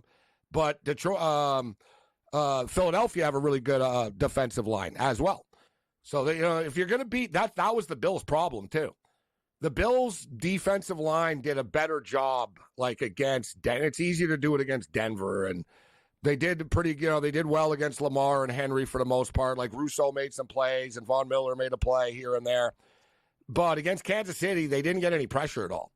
Like the Buffalo Bills, like we could say they need this and that to take the next step, but the Bills need like a bona fide, they need a pass rusher. Like they need somebody that can really get to the quarterback, like a Chris Jones. That's why it's so valuable for the Chiefs for Chris Jones. But Philadelphia do have a lot that matches up well with them. But the teaser's the way to go. Then you can decide, you want to tease it to the over or tease it to the under. And considering it was 38-35 last time, we don't have to have that high of a score in the game to go over 42 here on a teaser now, 41.5. I'm teasing this game to the over, not the under. I'm doing both. I think, I've had some scores 27-23 for Philadelphia, the other one 31-23. That slightly goes under in the teaser game, but I agree. I think it kind of middles. I think it's going to be one of those games where it is played into the 20s. The over will get there, and think it stays slightly under the number 2. And, yeah, I'm all in on the Eagles, but I do like your teaser to the over, but I'm doing one to the under as well in case we do see some more defense. I think it totally middles on the total. I think I think at this point it could go over though, even with the tease to the over. Especially if it dips down to let's see. So right now I see an even 49. So teasing it down is 56. Like I said, I sort of have this game landing at 56. That's sort of the ballpark figure I have, like in the total of this game is like 56-60, Cam. Like, you know what I mean? Like low 60s, mid 50s, high 50s, low 60s type thing. They got into the 70s last time. They're going to put points up on the board. And every game in the playoffs this year, and we heard the same thing. Oh, I don't know, man. Like Philadelphia has a really good defense. I don't know if Washington. Dude, the game was nearly over 48.5 at 5 minutes left in the second quarter. Like they were into the 40s. Kansas City, Buffalo, same thing. People all week. And I told people a million times, they played 7 times. It went 51 or higher in 5 of the 7. Now it is 6 of the last 8. Bills and Chiefs end up sailing over the number. Most of these playoff games, and in fact, how many, other than the wild card weekend, when there were a lot of crap-ass teams that played. Remember wild card weekend, it was 5-1 to the under. After that, I think pretty much every game went over. Yeah, like pretty much. Like, Detroit, Washington was over by double. Like that was one of the craziest games ever. Both Washington didn't. Like I said, the wild card round they didn't, but both Washington games did after. The Bills and the Ravens went over. The Bills and the Chiefs went over. The Commanders and Lions went over. The Rams and Eagles went over. The Eagles and Commanders went over. Like I said, and everybody keeps saying the same thing all the time. Packers, Eagles. That game went on. Yeah, but that was wild card weekend. That was wild card weekend. So people just keep walking up to it. I remember last week, same thing. Like people were like, "Oh, Buffalo and 2 weeks ago, Buffalo and Baltimore, they're not going to be able to stop them and score. Buffalo won't score and blah blah blah." Game got there. I think this is the same thing, and you're playing indoors as well. And another thing is too, Saquon Barkley is sort of a total buster on his own. Like we saw in the Rams game, and a couple of times this year, like I bet some totals with the Eagles this year where it's like we're in a little bit of trouble, and then Saquon Barkley pops like a 48-yard touchdown run. Like the Eagles are capable of getting quick 7-point, like putting 6 on the board quickly because Saquon Barkley can pop one at any time. Like I said, I'm not betting the under of this Super Bowl. And I know these so-called sharps have all hammered the under already. They also hammered the under last week against the Kansas City Chiefs and the Bills, too.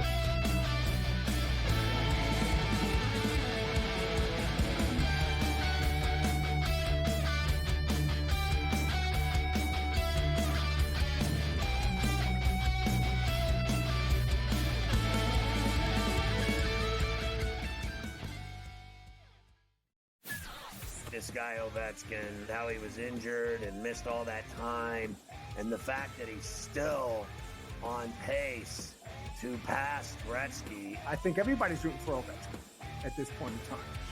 And I think he'll do it as well. So it's a feat that no one ever thought Scotty would be broken. It's going to be broken, and it's probably going to be broken because, he's not going to stop shooting. Pharrell, Coast to Coast, only on SportsGrid. We all know MVPs don't win the Super Bowl. It's not about MVPs, man. The only MVP, fine. Win the MVP of the Super Bowl. Nobody cares about the MVP of the regular season besides people that bet on it, the actual player themselves, and their agent that's getting a cut of the bonus money. Other than that, who cares? What do you care who wins the MVP? Like I said, unless you bet on it. Right? If you bet on it, fine. Then I guess you care. SportsRage tonight, only on SportsGrid. They have a lot of hopes, and they thought last year they were turning the corner. Even early this year, they start turning the corner, and then you lose 13 games in a row. Edmonton chipped away, got a late goal, won the game 4-3. I felt like they dominated the third period. They moved the puck on that power play. It was an exceptional hockey game. It went over the total. Only on SportsGrid. Your gut says Miami is going to win, and you should take the over. Your gut also said your NFT selfies would only go up in value. They didn't. But your head is on SportsGrid and knows the QB is in concussion protocol. The backup has a 45 QBR against the zone coverage. The New York D has the most sacks in the league. So yeah, trust your head. It's smarter to be on SportsGrid.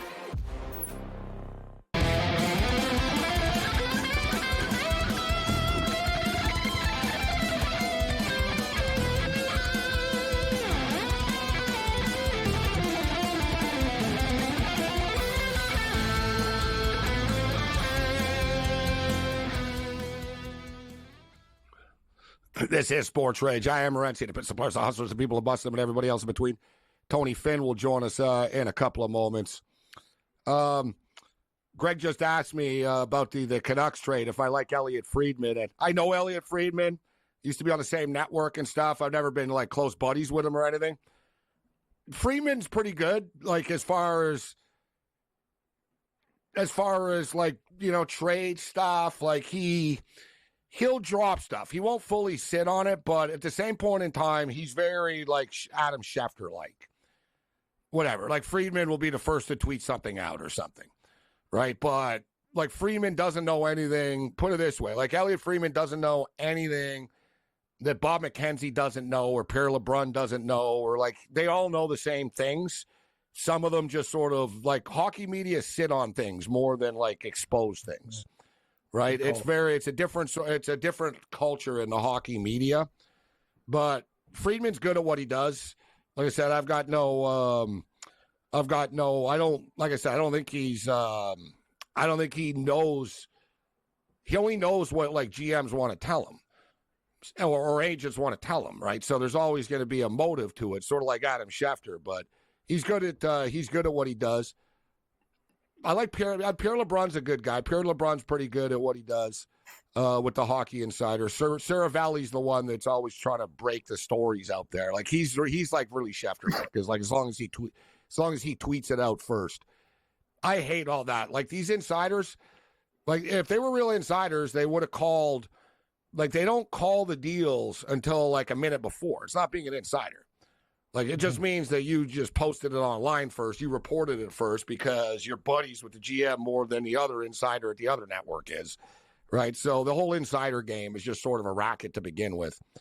All right, so we got the best of X ready here, and this is a good one. I wanted to show this to Tony Finn, but who knows with Tony right now? Like, he could have been abducted by aliens. Like, could be in traffic. Yes. A lot of things could happen with Tony. Yes. So this is a good one. The Los Angeles Dodgers have already stacked up their roster in the offseason. But this is why the Dodgers, they're ahead of the curve all the time. They release their giveaways. And they've got like 18 giveaway nights. And this is a really good one. And I'll tell you what, I know this as living in LA before and going to Dodger games all the time. The Dodgers giveaways have always been the best. Like they give jerseys and like the real hat or whatever. Like they don't play around, and they're pretty creative as well. And every fan that goes to the game on June 17th against San Diego will get a World Series trophy replica. That's amazing. That's a gift. It's very, very. That's so good. Wow. They'll be selling for a ton online on eBay and stuff like that immediately after. Remember some of the Ohtani bobbleheads were like $800 and $2,000. And but I find it interesting. It's funny. They're trolling San Diego by doing this as well, right? The Dodgers and San Diego, like the Dodgers, I know it's the Giants, their so-called rival and stuff, but San Diego are the ones now, and the Dodgers are really trolling them. So they're doing the World Series trophy giveaway night against San Diego on the 17th. On June 16th, it's the Blake Snell bobblehead night. They just took Blake Snell from them. They got the Blake Snell bobblehead night. And then on June 18th against San Diego, the Dodgers are giving away World Series gold player jerseys to the fans. You're telling me that they're doing like the same. Usually you get one per series. They're doing every game of the series. Yeah, but they're doing it in front of San Diego's face every night, too. That's amazing. They got Blake Snell. That is. So, yeah, you guys have Blake Snell. Not anymore. Hey, here's the bobblehead night. Exactly. Like, the next night they give away the World Series trophy, and then after they give away World Series gold player jerseys to the fans. That is incredible. Like I'm actually, wow, that is devious and very, very cunning. I got to hand it to them. And they've also, the Dodgers are also giving away Oral Hershiser jersey night, Jackie Robinson jersey night, Sandy Koufax Brooklyn jersey night, World Series replica trophy night, World Series gold jersey night, World Series replica ring night. I want to get one of those. Shohei Ohtani World Series ring night.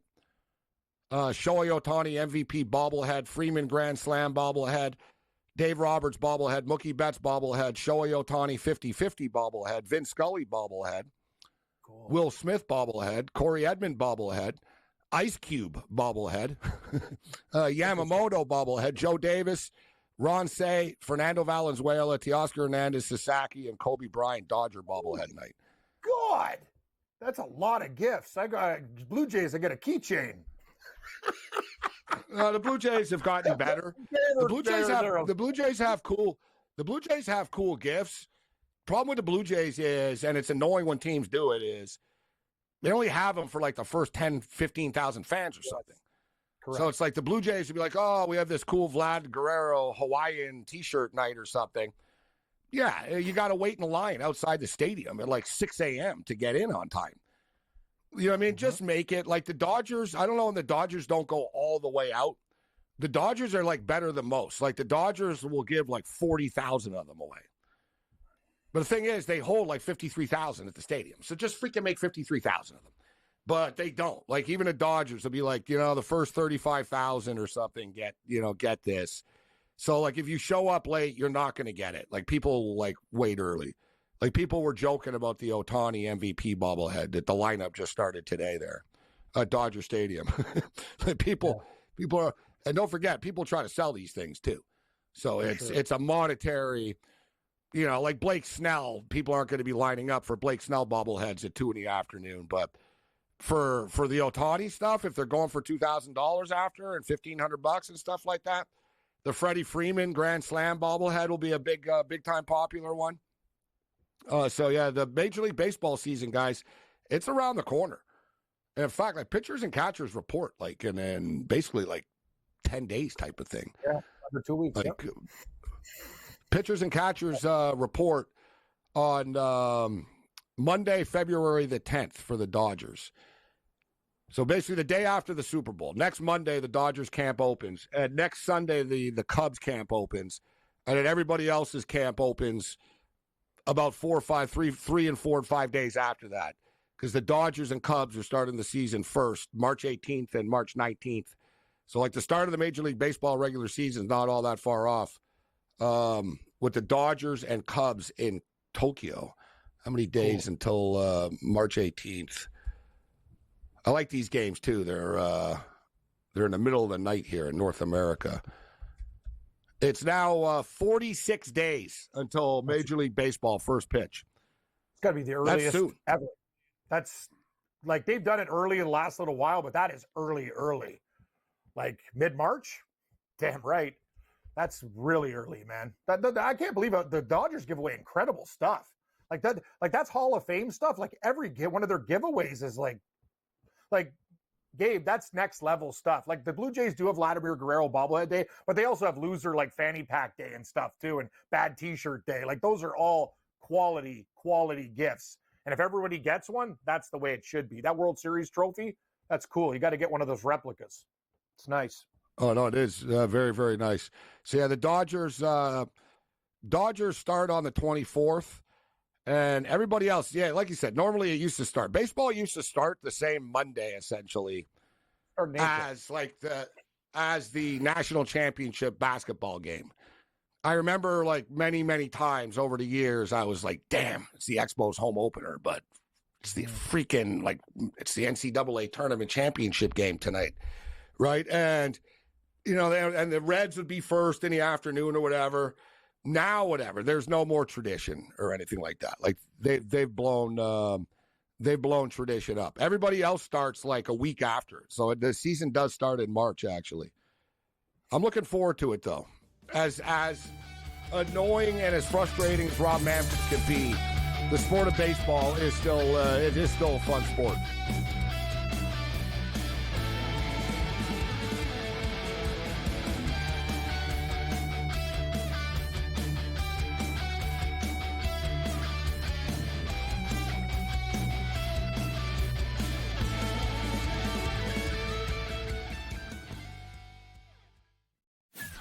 This guy Ovechkin, how he was injured and missed all that time, and the fact that he's still on pace to pass Gretzky. I think everybody's rooting for Ovechkin at this point in time, and I think he'll do it as well. So it's a feat that no one ever thought Scotty would be broken. It's going to be broken, and it's probably going to be broken because he's not going to stop shooting. Pharrell, Coast to Coast, only on SportsGrid. We all know MVPs don't win the Super Bowl. It's not about MVPs, man. The only MVP, fine. Win the MVP in the Super Bowl. Nobody cares about the MVP in the regular season besides people that bet on it, the actual player themselves, and their agent that's getting a cut of the bonus money. Other than that, who cares? What do you care who wins the MVP? Like I said, unless you bet on it.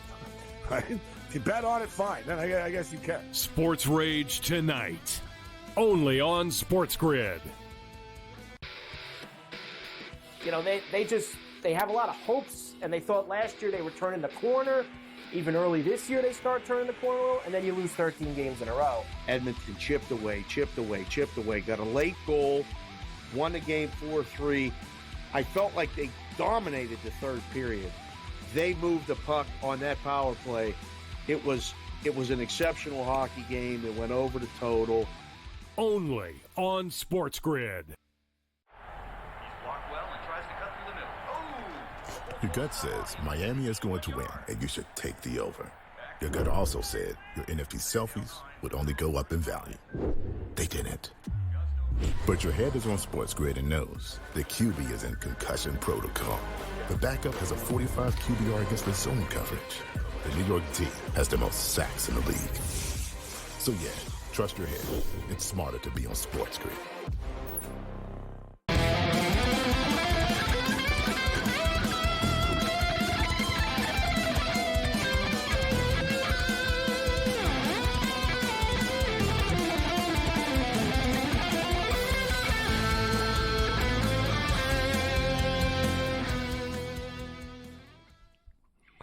Well, the Phoenix Sun game has turned into a rout, and I'm glad that we're on the right side of the route at least right now. It's 85-64 for Phoenix. Suns rolling the Warriors. Like I said, the Suns, they're bad against the spread, but they're not a terrible basketball team. Just you don't want to be laying 8.5, 9.5 with them. Tonight was an instance where they just had to win the game. The point spread was like 1.5, 2 or whatever, 1.5 closing time. So they just sort of needed to win the game. You're getting 1.5 with them. And Golden State had problems. Like, you know what I mean? Like Golden State, when you watch, and I watch a lot of Warrior games, I follow them and stuff, and Kerr's frustrated. Like, remember years ago, Kerr used to be a happy-go-lucky dude, but Kerr's been through, like, a lot in his life. It never ends, like, basically. Like, his father got shot years ago. I remember I think I said Iran. Remember, I wanted to correct myself. It was Lebanon. He was the president of American University in Lebanon. He got taken hostage and shot in, like, an attack. And then Steve Kerr was playing college basketball at Arizona, and the ASU fans taunted him with his father's death and stuff. It was like the lowest of the low that you can get. And then he had like success in the league and stuff. And then like his childhood home just burnt down. He literally grew up in a Palisade. He went to the high school that like burnt, and his literal childhood home just burnt down. It's one thing after another, and now the Warriors aren't good anymore. And remember, Kerr used to be super friendly with the media and stuff, and like the ultimate nice guy. And oh yeah, plus he's pissed, like from the politics side of things. He's just an angry dude now, and he gets into it with the media like almost nightly now. Like you know what I mean? It's not like it's not a fun like place right now. Suddenly, this team, like Steph Curry's always happy, and like you see him after games, Curry's like legit mad. There's talk about Jimmy Butler to the Warriors somehow, but these NBA teams just all want to wave a magic wand all the time and think that bringing in some player or some trade is going to change anything, but they don't have it in a trade. Like they're trying to pawn off Andrew Wiggins on the Raptors right now, the Warriors. Like, why would the Raptors want Andrew Wiggins now? What good is that? What good is that going to do to Raptors? Like, Nothing. You know what I mean? Yeah, no. We already have Andrew Wiggins. We have RJ Barrett. Like, we already have a version of him. We got RJ Barrett. All right, he's younger. So yeah, all these teams in the NBA are trying to unload sort of bad contracts. They're all spinning their wheels. We'll get into the NBA in a couple of weeks after the Super Bowl more. But I'm curious to see if these new teams, if the fresh blood can actually, this is their opportunity. Like in past years, it was always like, yeah, you know, the Thunder are good, or Memphis are good, or Houston, the new Houston, whatever, are good. But can they beat a Gold like Sacramento in the playoffs all the time? Can't beat Golden State. You know what I mean? Like the younger teams, like, you know, these older teams in the playoffs, they might not be good in the regular season, but the Lakers are suddenly a pain in the ass to deal with because LeBron's getting calls and it's a shorter series. And it's, you know what I mean? You got to beat the legacy of these teams. But the thing is, most of these legacy teams right now, they're not very good. So they're very beatable. Like Golden State's not scaring anybody. The Lakers aren't scaring anybody right now. Like if the opportunity is there for Oklahoma City right now. And speaking of which, the NBA, I don't know how happy they would be if they ended up with a Cleveland and Oklahoma City NBA Finals, to be honest. Curious, but I'd love it. I think it'd be great. But, yeah. They can squeeze Boston in. We can't dismiss Boston. You can't dismiss the Knicks. Like we said, the Knicks in Oklahoma City. I like the Knicks. I would buy in on the Knicks, but like I said the other night, they always run their players into the ground. Thibodeau plays his players too much. And I don't fully trust them in the playoffs. I sound like Tony Finn, who's not with us right now. Like he doesn't fully trust the Dodgers. I don't fully trust them. All right, so back to these NFL specials. I wanted to get to just rattle them off and see if anything jumps off the page at us. A lot of these are sucker bets. So will there be a 60-yard or more field goal in the game? 20-1, yes, but I don't think there will be. 75 yards receiving touchdown or longer to be scored in the game. Yes is 25-1. That I think is worth a look. 75-yard touchdown reception. And Saquon Barkley is the guy to do it. You could potentially get it with A.J. Brown, but Saquon Barkley is the guy to do it. Dump it off. You know, the Eagles get the ball on their own 3 or 5 yard line type thing, 7 yard line. They dump off a little screen to Saquon, and boom, he's off to the races somehow. And then you can cash that at 25-1. A touchdown to be returned on a kickoff at any point in the football game, 22-1. An offensive lineman to score a touchdown. Yes is plus 800. No is 150-1. This one I don't think is crazy. I'm sure if we looked at the history of the Super Bowl, it hasn't happened a lot. But Andy Reid is pretty cocky, guys. The Kansas City Chiefs are pretty, like, you know what I mean? That's just something that they would do. Some little trick play that they haven't ran ever before. They haven't ran in years, and eligible tackle comes in. You know, hell, I remember I got mad in the playoffs a couple of weeks ago. A team tried this. And I was like, you guys, I think it was the Lions, actually. The Lions were, like, losing, and they were throwing to offensive linemen in the end zone. It's like, guys, like, now's not the time to be running these cute little trick plays, but 18-1, you know, it could happen. Any player to record a pass completion, a reception, and a rush attempt, 12-1. Any quarterback to record a reception, 16-1. Both teams to make field goals of 34 yards or longer. Yes, minus 105. No, minus 125. What was the one? Rush attempt, pass attempt, and throw. Worthy. And throw? Yeah. Worthy's the type of guy that could do that. Maybe one end around, he could throw. And, that's something. I've never seen him throw it before, but maybe they got it up their sleeve. Yeah. 12-1's not enough, though, to sucker me in. I agree. I need more. Any quarterback to record a reception, yes, is 16-1. Both teams to make 34-yard field goals, yes, is minus 105. I don't really trust Elliott, but I think he can make a 35-yard field goal in this game, and I think Bucker will as well. Both teams to have successful fourth down conversions. Yes. Yes, plus 120. No, minus 150. Distance of first successful field goal. All right, that's just a gimmicky one.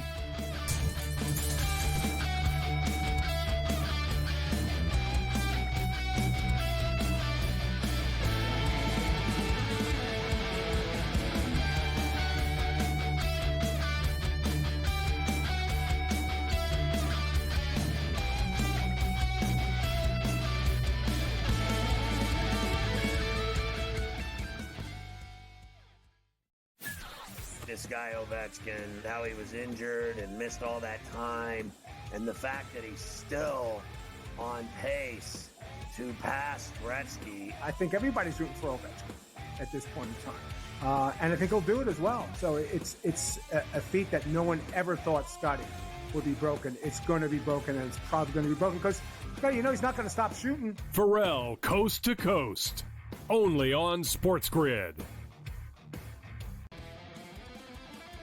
We all know MVPs don't win the Super Bowl. It's not about MVPs, man. The only MVP, fine. Win the MVP in the Super Bowl. Nobody cares about the MVP in the regular season besides people that bet on it, the actual player themselves, and their agent that's getting a cut of the bonus money. Other than that, who cares? What do you care who wins the MVP? Like I said, unless you bet on it. Right? If you bet on it, fine. Then I guess you care. SportsRage tonight, only on SportsGrid. You know, they have a lot of hopes, and they thought last year they were turning the corner. Even early this year, they start turning the corner, and then you lose 13 games in a row. Edmonton chipped away, got a late goal, won the game 4-3. I felt like they dominated the third period. They moved the puck on that power play. It was an exceptional hockey game. It went over the total. Only on SportsGrid. Your gut says Miami is going to win, and you should take the over. Your gut also said your NFT selfies would only go up in value. They didn't. But your head is on SportsGrid and knows the QB is in concussion protocol. The backup has a 45 QBR against the zone coverage. The New York team has the most sacks in the league. So yeah, trust your head. It's smarter to be on SportsGrid.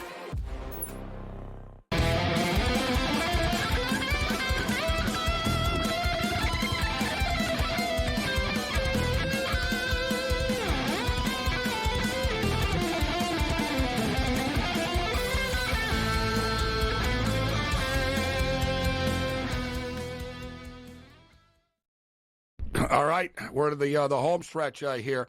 This basketball game, kind of a rout right now, 95-76, although Golden State just did hit a three right now. Phoenix aren't playing around. They've got their starters in late in the quarter, and they're up by like 20-plus, and they got Durant. They got guys out there.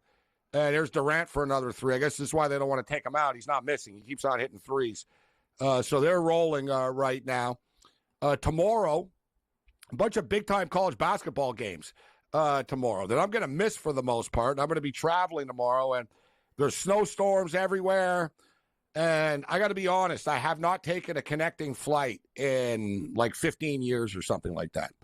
Like I don't know what it's like. Like when I saw that, I kept on clicking refresh when I saw 8 hours and 7.5 hours and all these hours. I kept on I was like, no, man. I was like, there's got to be a direct flight, no nonstop. And the best I could find was one stop.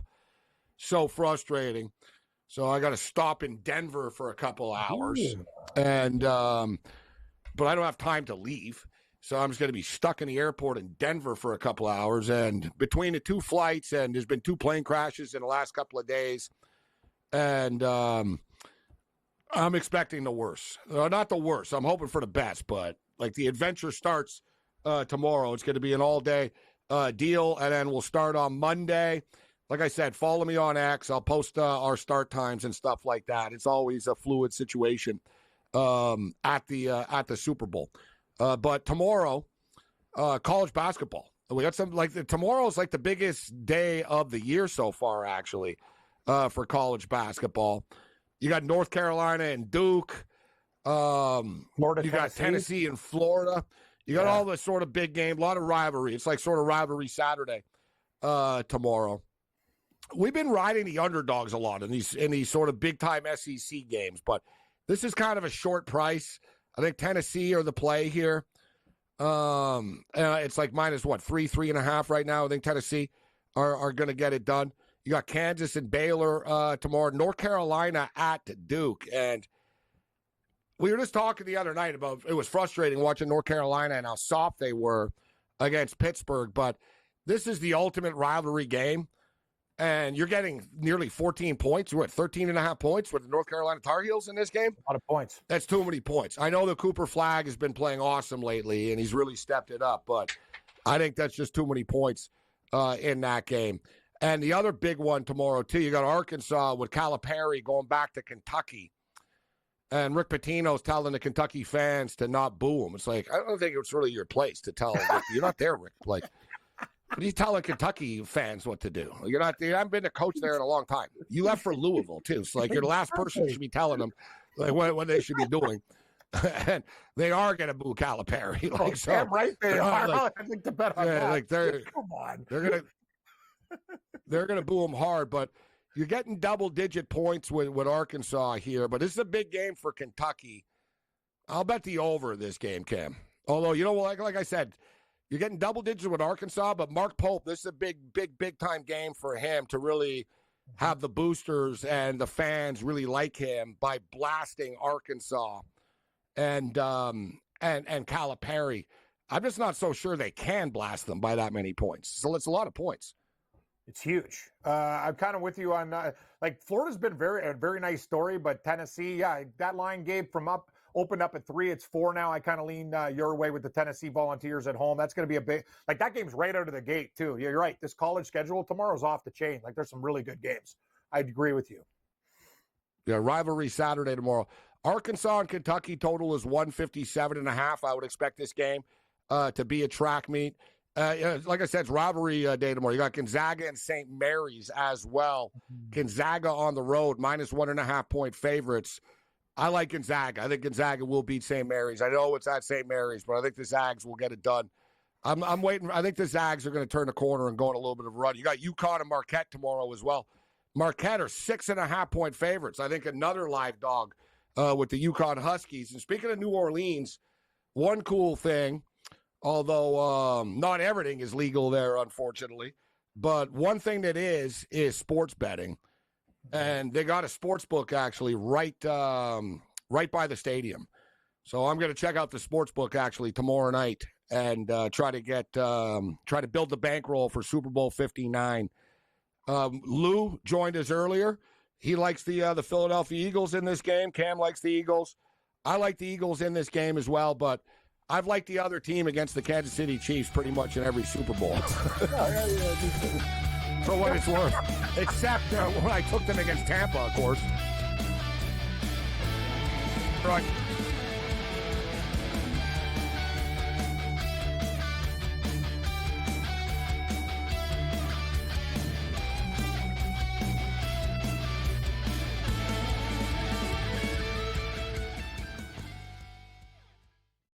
right, welcome to a very revealing Beat the Odds. Brandon reveals the mental approach players have. Teddy reveals his approach to betting the props. And Jack reveals his belly.